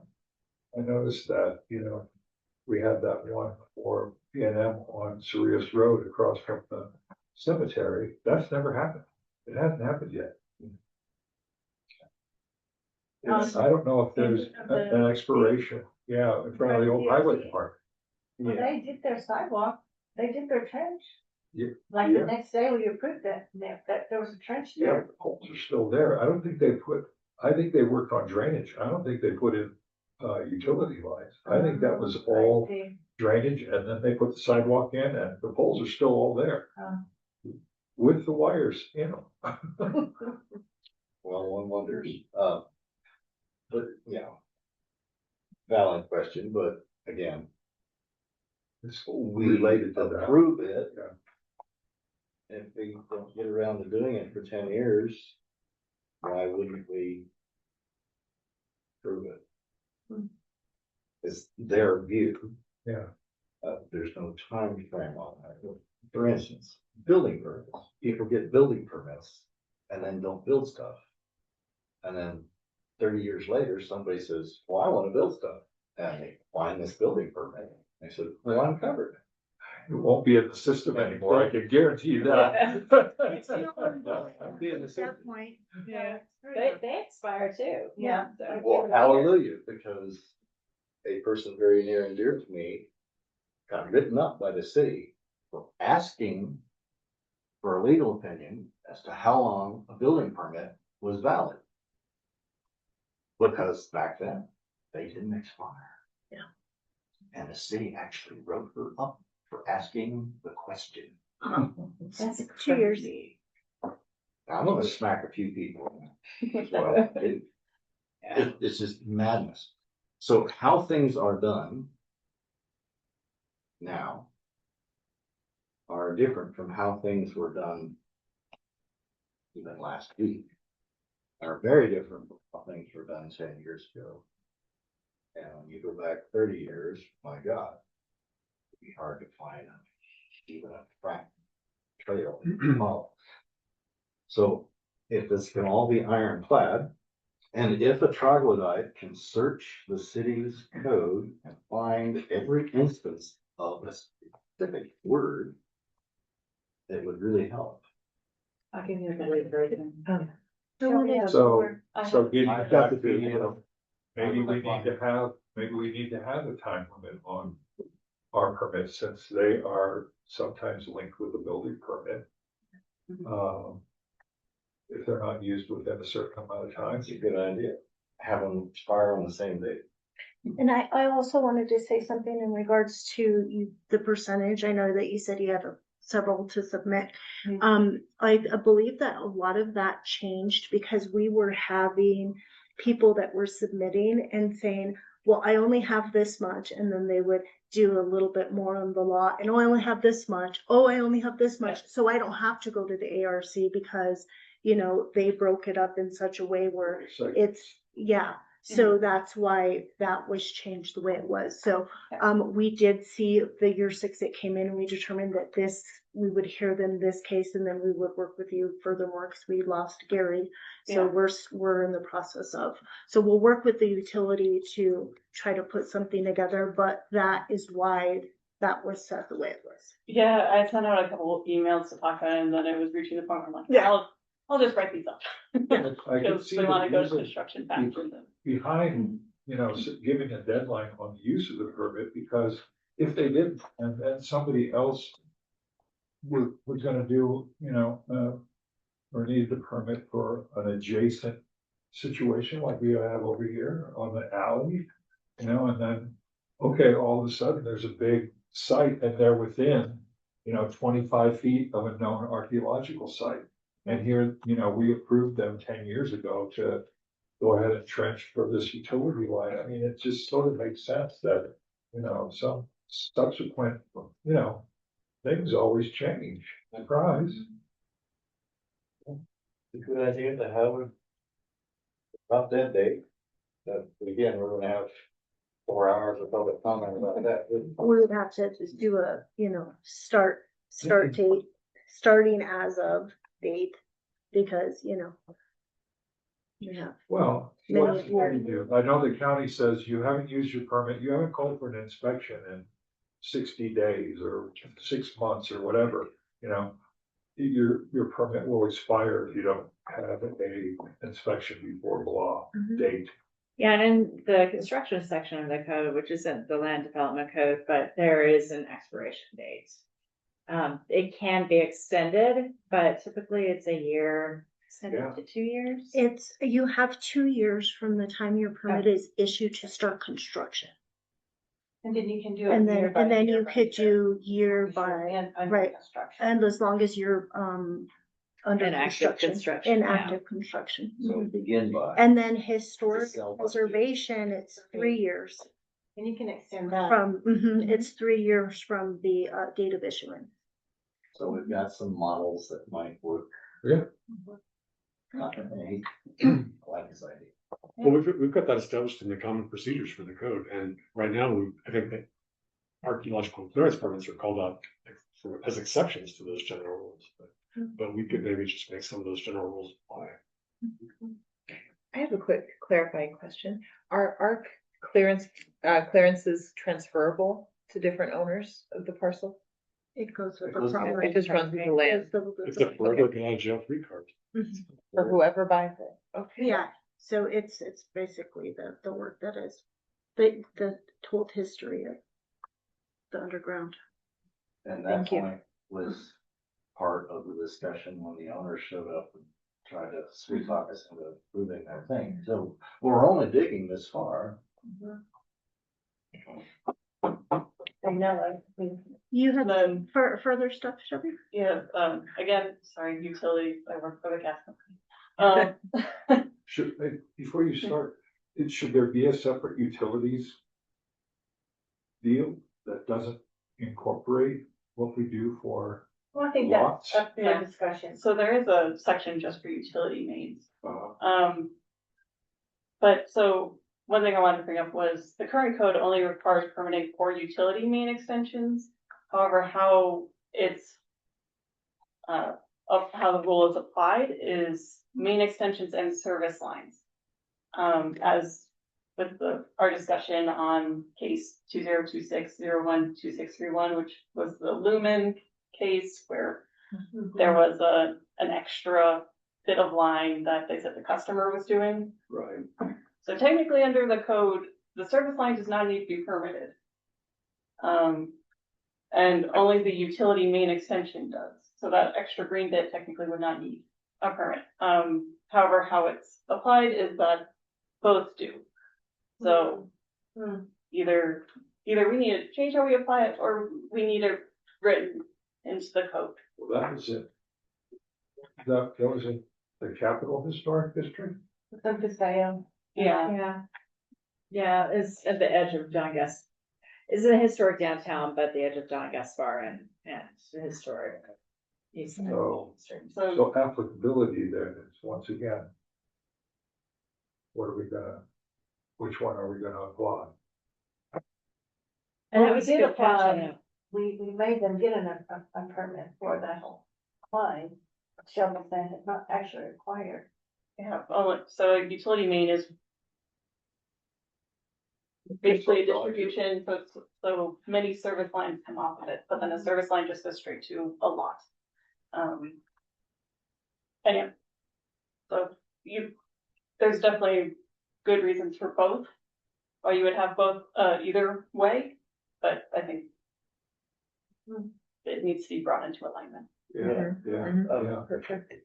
Clearly you are making a searching code of. You found no mention of utilities from the individual lot owner perspective.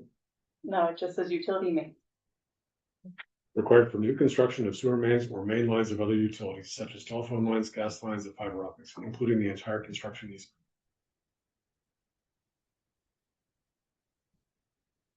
And you looked in the old code too? Yes, actually that text did not change Okay. between the two.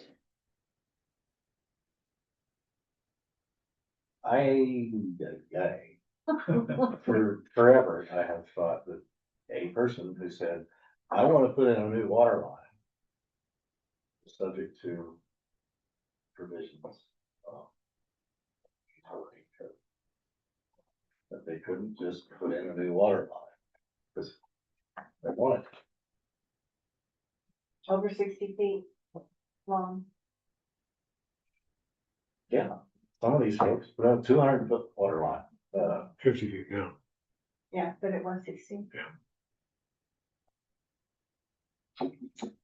So you're telling me that in the downtown, if somebody decides the water line they've got is in the way of planting a cypress tree, and instead they're gonna put a new water line all the way around the house down the other side and go connect to the main, they can do that without any sort of a permit? Well, if the crosses an archaeological site, now they need a permit. There's some other triggers that might catch that, yeah. But We've already had cases like that though. Yeah, The one on Canyon Road. I'm hunting for Hmm. the hook. Just because it's a water line on its own, I don't think catches it, but if it's got proximity to a known site, or if it exceeds a certain size, then it can be caught. And that's new. But have we been letting people just do all kinds of utility stuff on their property without any permits? Well, there's one on East Marcy that we caught. It Right, was saying, oh, it's clearly 59 feet, Right, but right. you know, this little mama. Uh, And, you know, we made sure, because there was a hot box involved, actually. So we do try to catch those, but for instance, when it comes to building permits, we don't see like utility connections. The permit itself is really just dealing with the residence or the building structure. And then there's this, a reference to utility lines, and quite honestly, I don't know that.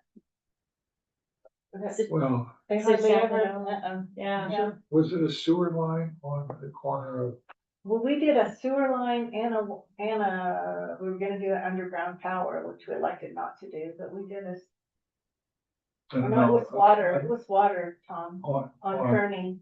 No, but I'm talking Is that what about you're on talking Canyon about?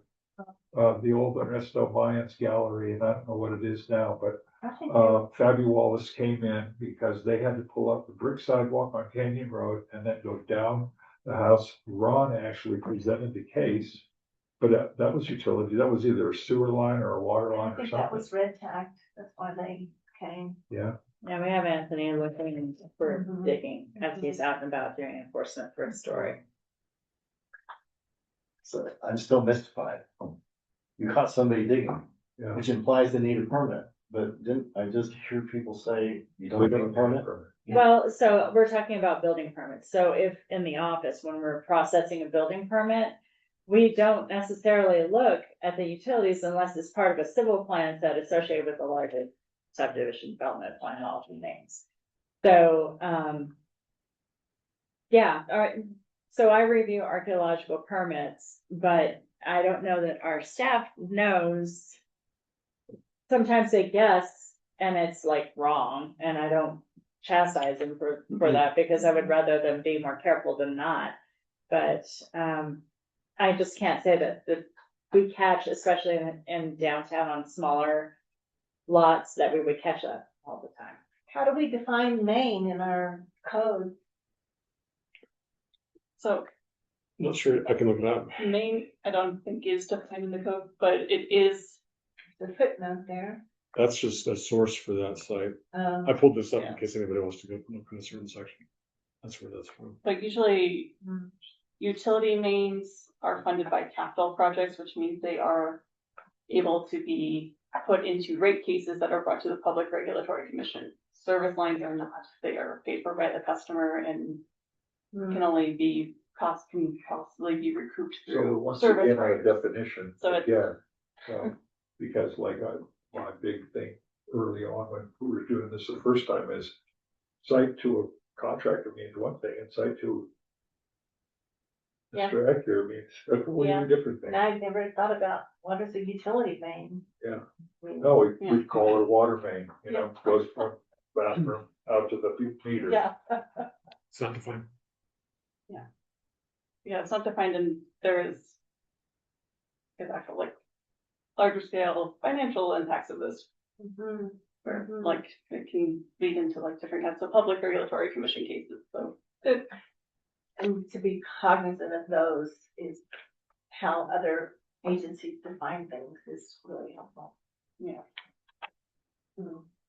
Yeah, it is, I think maybe good to be consistent with that and our code. So that an archaeologist who maybe hasn't worked with our ordinance can still understand the nomenclature. Right.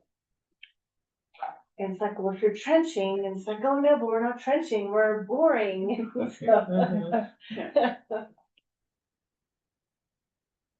I mean, is it conceivable that you all could do a special workshop on this where we worked with you to just do a section by section discussion? You'd spend some time with it up front, just looking at the new code and making your notes as you've done, Commissioner. And we did some issue spotting up front and then came together for a half day or something and kind of tried to walk through these or whatever.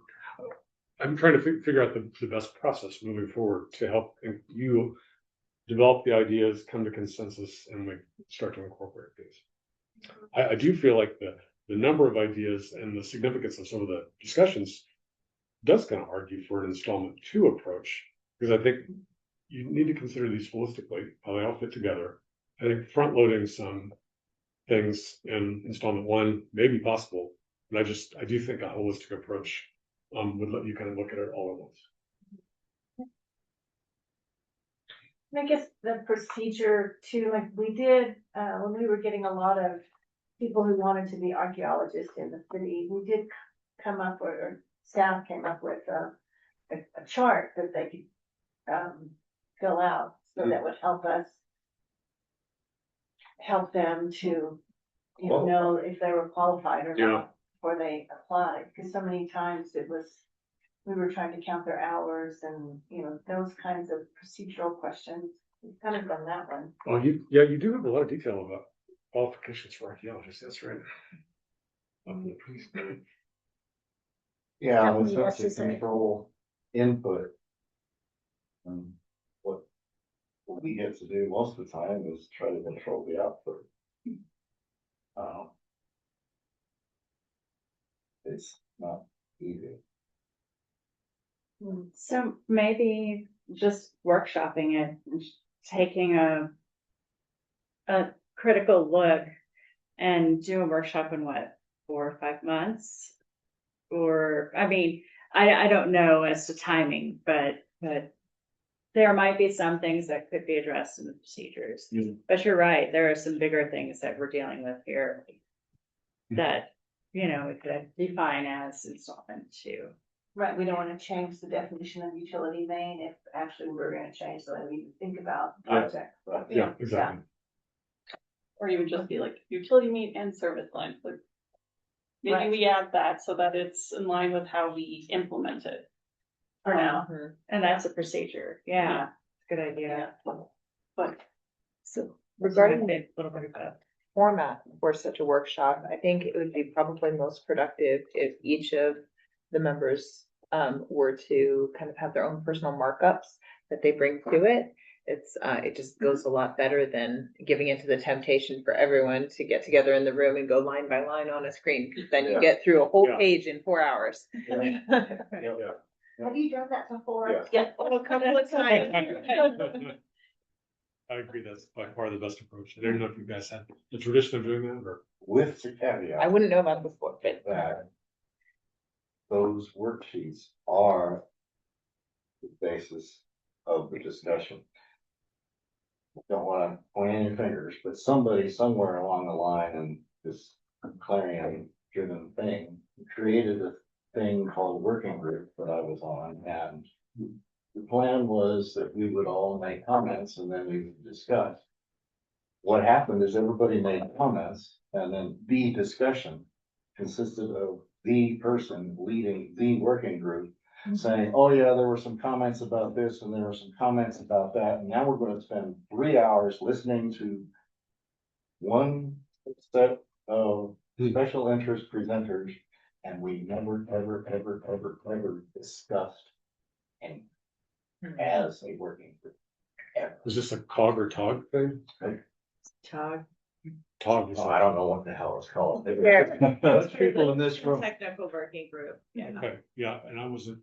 Oh, Yeah. Chair, what I was gonna say was that, instead of that format, what I was proposing was instead of submitting your comments ahead of time and having, our consultant or us like incorporating them ahead and then reporting back about what the comments were, just each bringing your own packet with your own red That's lines and exactly why flags. I said that, Yeah. because that's the only way it works, because we all submitted our comments. Yeah. And nobody ever did any markup. There was literally just a discussion of a person sitting in that chair, pointing at the screen and said, yeah, we had a lot of comments about this and we had a lot of comments about that. And then we had to put up with 2 people talking at great length about something that was really special to them. And clearly it was priority, but give me an effing break. We wasted the whole group's time. Wasted. Because we never, ever discussed anything, and whatever was put in as a result of our commentary, we had no control over, no influence on, and I have no idea if they ever put it in. Because there's no way to track it. It just didn't. We can do better this time. And what we're seeking is an actual dialogue. I'm guessing, I wasn't there at that time, but I'm guessing it was in the interest of time to do it in that way, but we'll do it different this time. That was sort of the then staff, and the Yeah. folks tended to become affordable housing quickly based on the composition of the committee. And those were all staff led. Yeah. And that's just what we want to make sure that all of our committees are known for their specialty, not just, what the governing body is driving or whomever else may be, that each individual committee has, the right to speak on the code because they're the ones who implement it. But, okay, on this point, it's an excellent point, and I take your comment to heart about the inadequacies of that prior situation. I'm sorry for that. But in terms of seeking input on how this should work, is it primarily an ARC discussion, or is there a need for more public input to help inform that discussion as it moves forward? We had this conversation a little bit with HBOR, and that's why I think the working group that's going to be an outcome of that is some HBOR members, some outside design professionals, because the point is to broaden the perspective, and then also a governing body. Planning commission member. So I'm just trying to think of the breadth of input that is appropriate in this situation. And put your finger on it, exactly. The archaeological community in Santa Fe will expect early and often opportunity to review and comment, discuss, because that's just Who they who are. they are. Two, we cannot possibly think of everything. And in fact, it's guaranteed that we will only think of maybe 10% of all the things that people want to actually end up talking about. The one thing that was mentioned earlier that was seen as a significant change inserted in phase one Mhm. was the change of the length of Yeah. concern for utilities. Yeah. And a person who is an archaeologist expressed dismay that such a huge change had been made when really it was 100 feet. So if we don't have early and often, Mhm. we can just forget about it, because when it comes out, people are gonna tear it to pieces. Because it needs to be their idea, Yeah. not the city's idea. I would argue then maybe that, some type of survey might be helpful upfront to help inform your workshopping. Of the archaeological community, or like we That could, seems, all the consultants that are registered, we could send a survey to them. yeah. I mean, it's also gonna be, it's a draft ordinance, it's gonna be subject to the whole round of public input later on, so everybody's gonna see it. But it will will have been developed by an informed group, not just the people in this room, but other people have, so it's, you guys don't get targeted. Well, also, so that we don't have to spend 18 hours listening to people complaining about something Yeah. that we could have fixed before it went on paper. Yeah. I think we could take a first step at identifying a top 10 list of issues that I think you might want to obtain feedback on based on this conversation. Y'all can then hack away at that and tell us if we got it right or not, or if you want a longer list or a shorter list. Then we develop that into a survey, send it out. And then that helps inform your discussion. I mean, Okay. yeah, cranking out something like a survey. Yeah. Please, God, don't do it on one of those digital doodads that Survey tries monkey? to be cute and whatnot. Do it on paper. Okay. Well, we'll have the option for both. Will the digital doodads be produced on paper? They can be produced. What is this paper you're talking about? What? Physical I picture, have archaeologists. a visceral bad reaction to things like survey monkey. Yeah. I think they are not informative, and I think the results are too often glossed, and what's presented is what somebody thinks it said instead of what was actually. Therefore, I want is paper so that people can put on paper what they think, and then we get all paper as they stated, not as interpreted by some digital data. Message here. Okay, so I think we have our marching orders and, yeah, there's a couple of things I would My have. daughter's last night in town. Yeah. Thank you for your. My son. Enjoy. Thank you. Yeah, thank you. Bye. Bye. Have a good night. But is there anything else? Matt, do you think that we should? I'm sorry to interrupt. I just need to let the record show that, member Bechtel is left at 6:42. Oh, okay. Thank you. Sorry to interrupt. Go ahead. No, I was just wondering if, is there any other thing that you for discussion? No, I found this very helpful. I hope you have. We're trying to figure out the best way forward, and I think for different groups, it's going to be different paths. But I'm trying to give you a sense of the overall challenge the city is grappling with, how we've tried to develop a framework that I think will be flexible and adaptable to different groups. I'm committed to working with you to figuring out the best way to move forward. I think this sounds very workable. I think you got a lot of good tools in place, but they need to be. Tweak is too small a word, but it's time for a good rethink. And we can help you do that.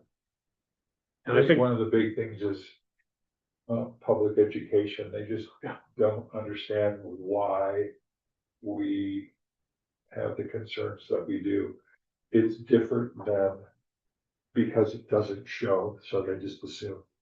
You know, it's like when you have your house, you assume the electrical in the walls is gonna work and then the plumbing in the walls is gonna work.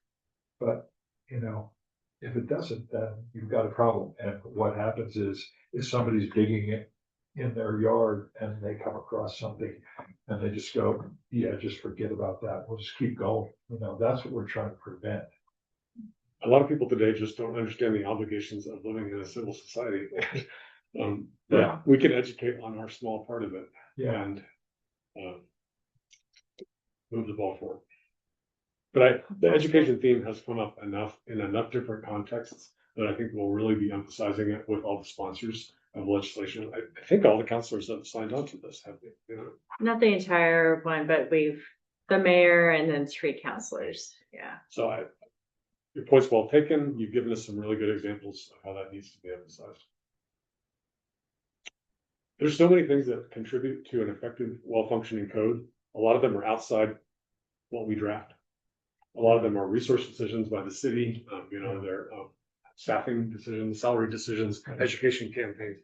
But we can help kind of tell the story of how all those things fit together to ensure that this functions as well.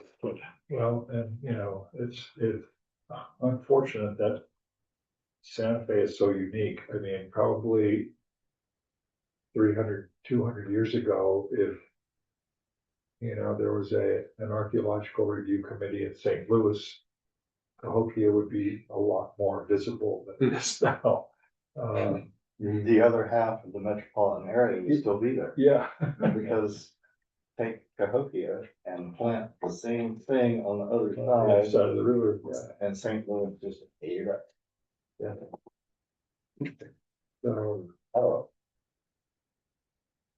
So, yeah, I mean, so many people just move here and think, you know, Santa Fe is such a beauty, but they don't know that people have been living here for several thousand years because it's a groove.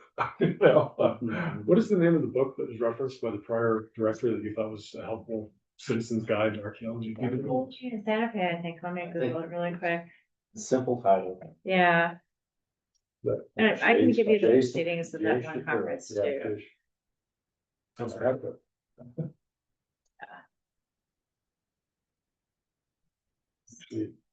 I'll email. Okay. An update, modernization of same kind of approach produced by one Michael Elliott, who actually was involved with the creation of the code. Oh, there was one done by Michael Elliott?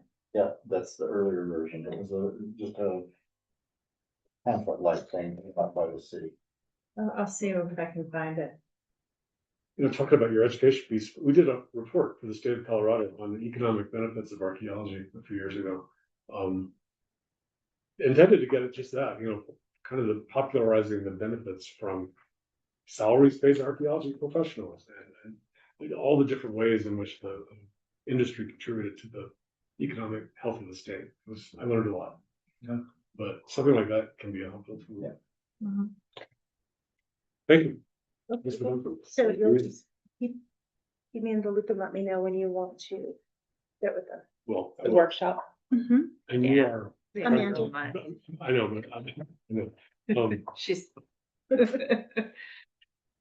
I'm the boss. Yeah. The bossy. Good. We learned to say yes, ma'am. Y'all have more of an agenda, right? Well, just a couple of updates, but there's an important one that this is St. Catherine's Indian School. And something is happening tomorrow, and I wanted to know if archaeology, one member of the committee would like to be present.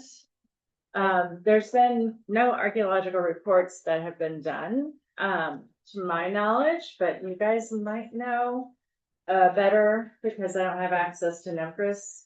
So, so the issue is if you flip, so we've been communicating with the State Historic Preservation Office, Michelle and Z.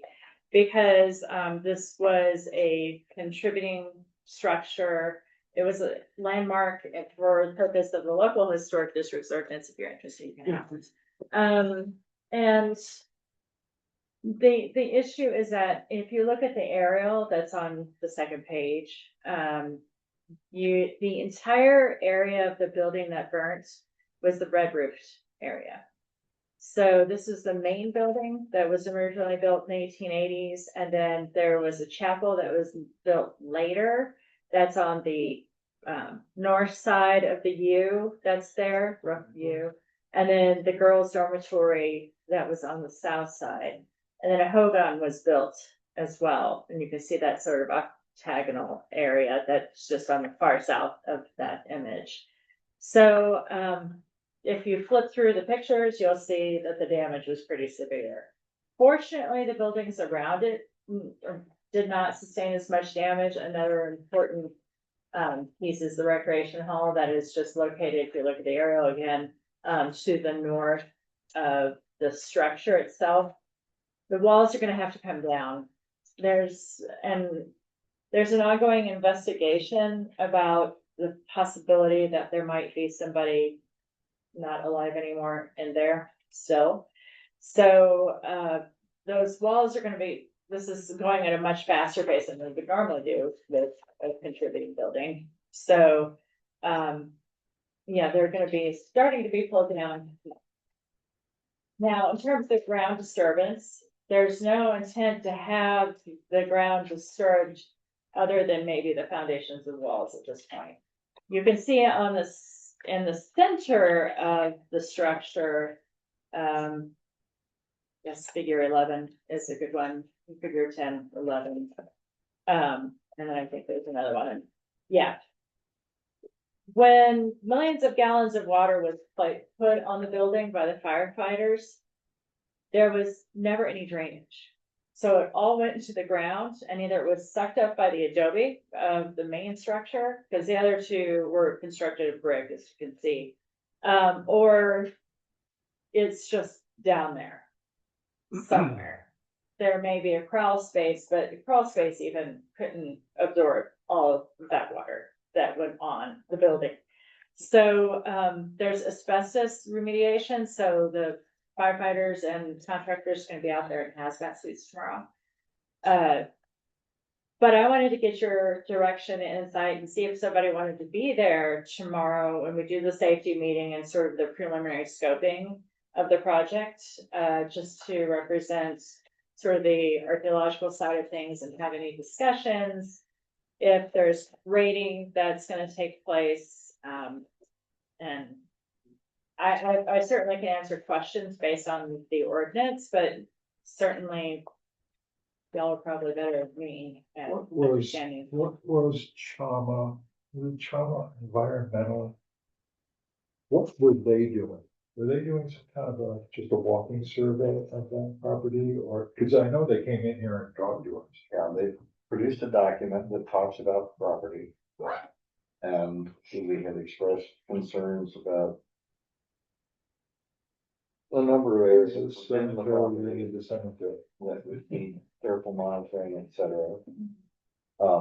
But I don't recall the purpose presentation of that document. Yeah.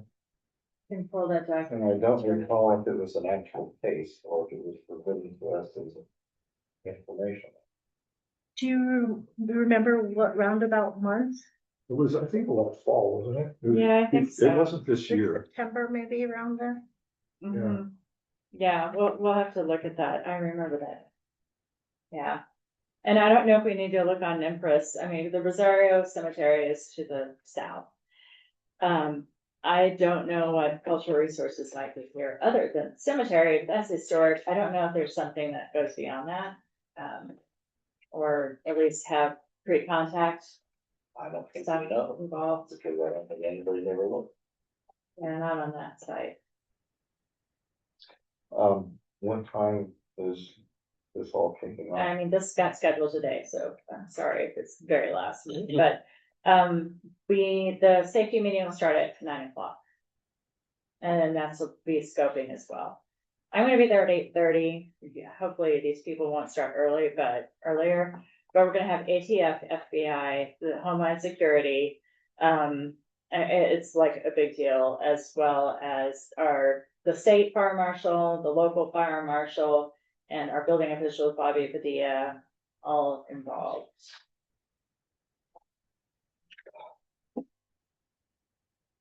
Sounds exciting. But, you know, there's a census Volunteer? there, so, you know, it's up to y'all whether you feel concerned about your health.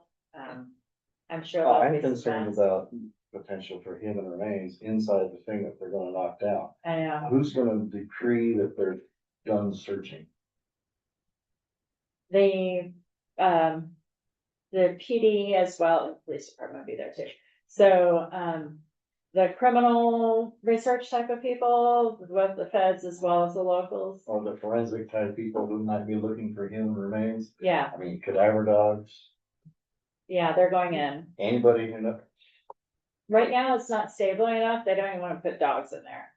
But So they're going to demolish it the first, by pulling all the walls out so that they Out the don't way. cover up where they need to search inside. yeah, so the areas that they're gonna be searching is just here on the south side, because this is what was known as a girls' dorm. So what's left over is just a wall standing there. All of the stabilizing was done with wooden members, and so this wall is just floating there, so it's, you know. So they're gonna take down this wall, and then there's a piece in here that they've determined that's adjacent to the main building that they'll have to take down, but, you know, of course, we don't know what's gonna happen with the adobe. So, you know, this is That's great. not That's happening Adobe. tomorrow. Tomorrow is just the investigation. That's of that. happening tomorrow. Oh, it is? Yeah, they have to get this stuff out of the way in order to investigate. Exactly, that's why I was expressing concern. So have the forensic people, what else to call Coroner? them, search the Yes, Hogan? forensic investigators, I'm Are sorry. they done with the Hogan? I think the Because when they Hogan's pulled pretty down the much burnt wall, down. The Hogan is Yeah, it gone. just went, So I if don't know they've much searched about it. it, then dumping a wall on top of it won't impinge the next round of searching. What I'm after here is understanding of where they've already searched and use that word that we don't use. Said, okay, there's nobody here, and then it's okay to dump a wall on top of it, because dumping a wall on top of where you need to search is not a smart thing to do. That's why I'm asking. yeah, so they have searched this area and they know, Okay. because that was one story and pretty much the structure was burnt down, so it's just on the ground. What's the problem is this other piece. Okay. I'm happy to be there. Okay, yeah, Fill up with hard this hat, wall right here in the Hogan. orange vest, and And I would have a closed mask. mouth. Do you have a mask? I can put on a coat. Now, the fire department will be there and spraying down the whole site tomorrow. So, there will be, you know, mitigating any airborne stuff. Yeah. I breathe enough yellow cake around looking at it. I'm not worried about this.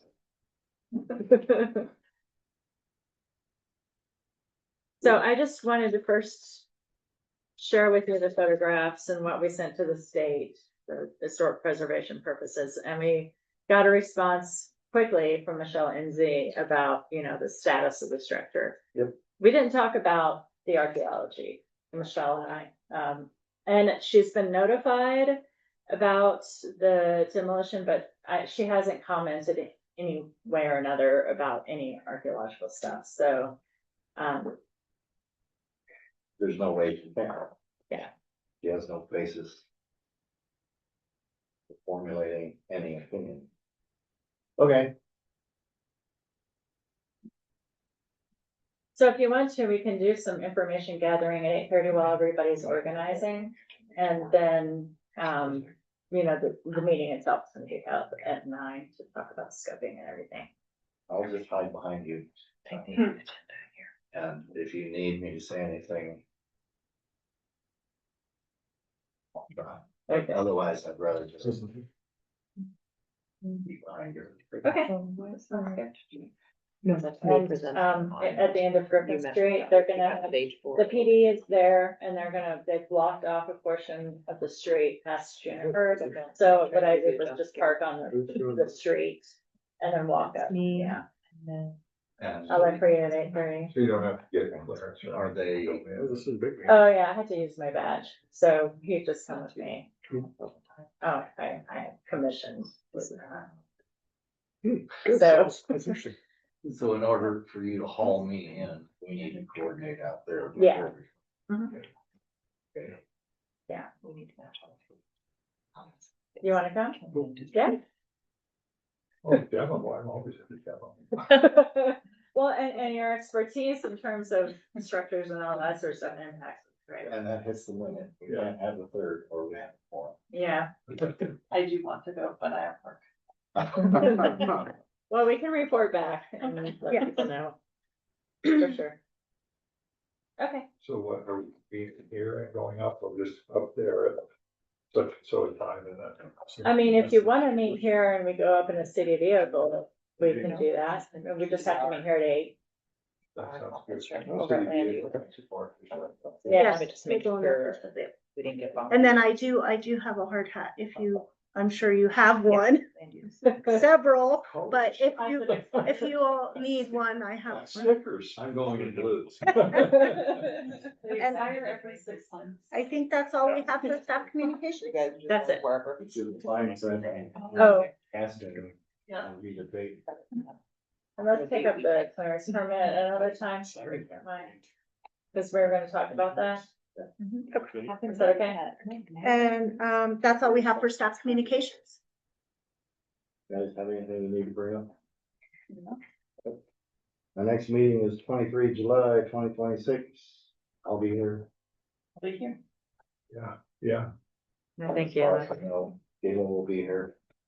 So then we have the last item on the agenda. Okay, I'd like to, what's our August meeting? What's the date of our August meeting? Believe it. Let me just look.